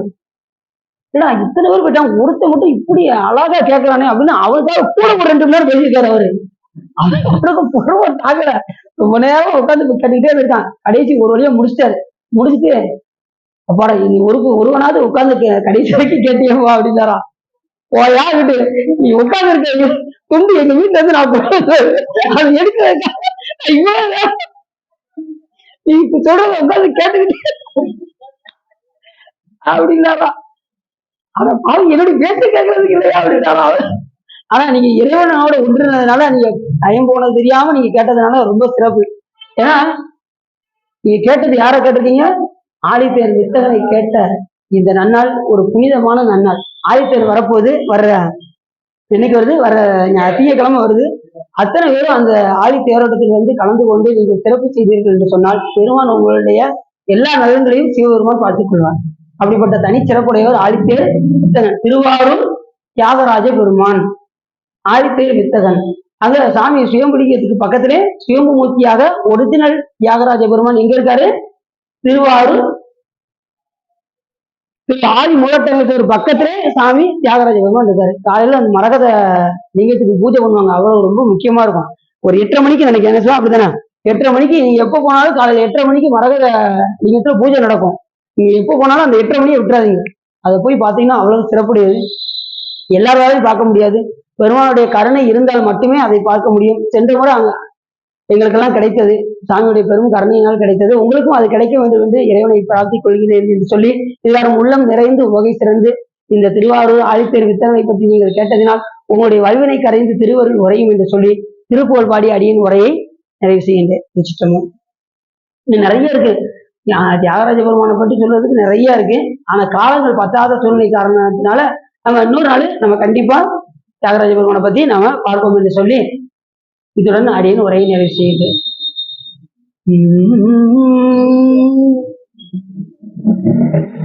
ஆறுமுகம் ஆறுமுகம் ஆறுமுகம் ஆறுமுகம் ஆறுமுகம் ஆறுமுகம் என்று போதி ஆகமணி மாதவர்கள் பாதமலர் சூடும் அடியார்கள் பதமே துணைய நின்று நாளும் ஏறுமையில் வாகன குணா சரவணாயனது கீத இனமான முயல் என்று மோதும் ஏழைகள் வியாகுல ஏதையன வினாவில் உனை ஏவர் புகழ்வார் மறையும் என் சொல்லாதோ இருவடு மாலை ஒரு மேனியவ வேள நீலமயிலாக உமை தந்த வேலே நீசர் கடமோடனது தீவினை எல்லாம் அடிய நீடு தனி வேடும் மடங்கள் வேளாவரும் ஆவி உண்மானை முக தேவகுணை வாழ்வரி அண்டகோடம் தேரு மலகால் வழங்கி வாழ்வு மரணே விரம தேவர் வரதா முருகா தம்பிரானே ஆறுமுகம் ஆறுமுகம் ஆறுமுகம் ஆறுமுகம் ஆறுமுகம் ஆறுமுகம் என்று போய் கைலாய பரம்பரை விஞ்ஞான போத நெறி காட்டும் வெண்ணை பயில்வாயும் வெகண்டான் நந்ததிக்கு ஒரு மெய்யான பானுவாகி குயிலானும் ஒளியில் திருவாபுடுவாள் ஒரு நமச்சிவாய தேவன் சைலாதி வரப்புடையோன் திருமரபு நீடூடி தலைக மாதோ வான்மையில் வளாது மிக மடிவனம் துறக்க வண்ணன் போன்முறை அரசு செய்க குறைவில்லாது இகழ்வாழ்க நான்முறை அறங்களுங்க நற்றவம் வேள்வி மல்க மேன்மைகள் சைவ நீதி விளங்குக உலகமெல்லாம் பையன் நீடுக மாமலை மண்ணுக மெய் விரும்பிய அன்பர் விளங்குக சைவ நன்னறிதான் தலைத்தோங்குக தெய்வன் திருநீர் சிறக்கவே என்றும் இன்பம் பெருகும் இயல்பினால் ஒன்று காதலி துள்ளமும் ஓங்கிட மன்றுளார் அடியார் அவர் வான்புகள் நின்றதெங்கும் நிலவே உலகலாம் அரவன் பார்வதி வதையே போட்டு முருகனுக்கு திருச்சிற்றம்பலம் தில்லையம்பலம் பொன்னம்பலம் அருணாச்சலம் ஏழாம்பரம்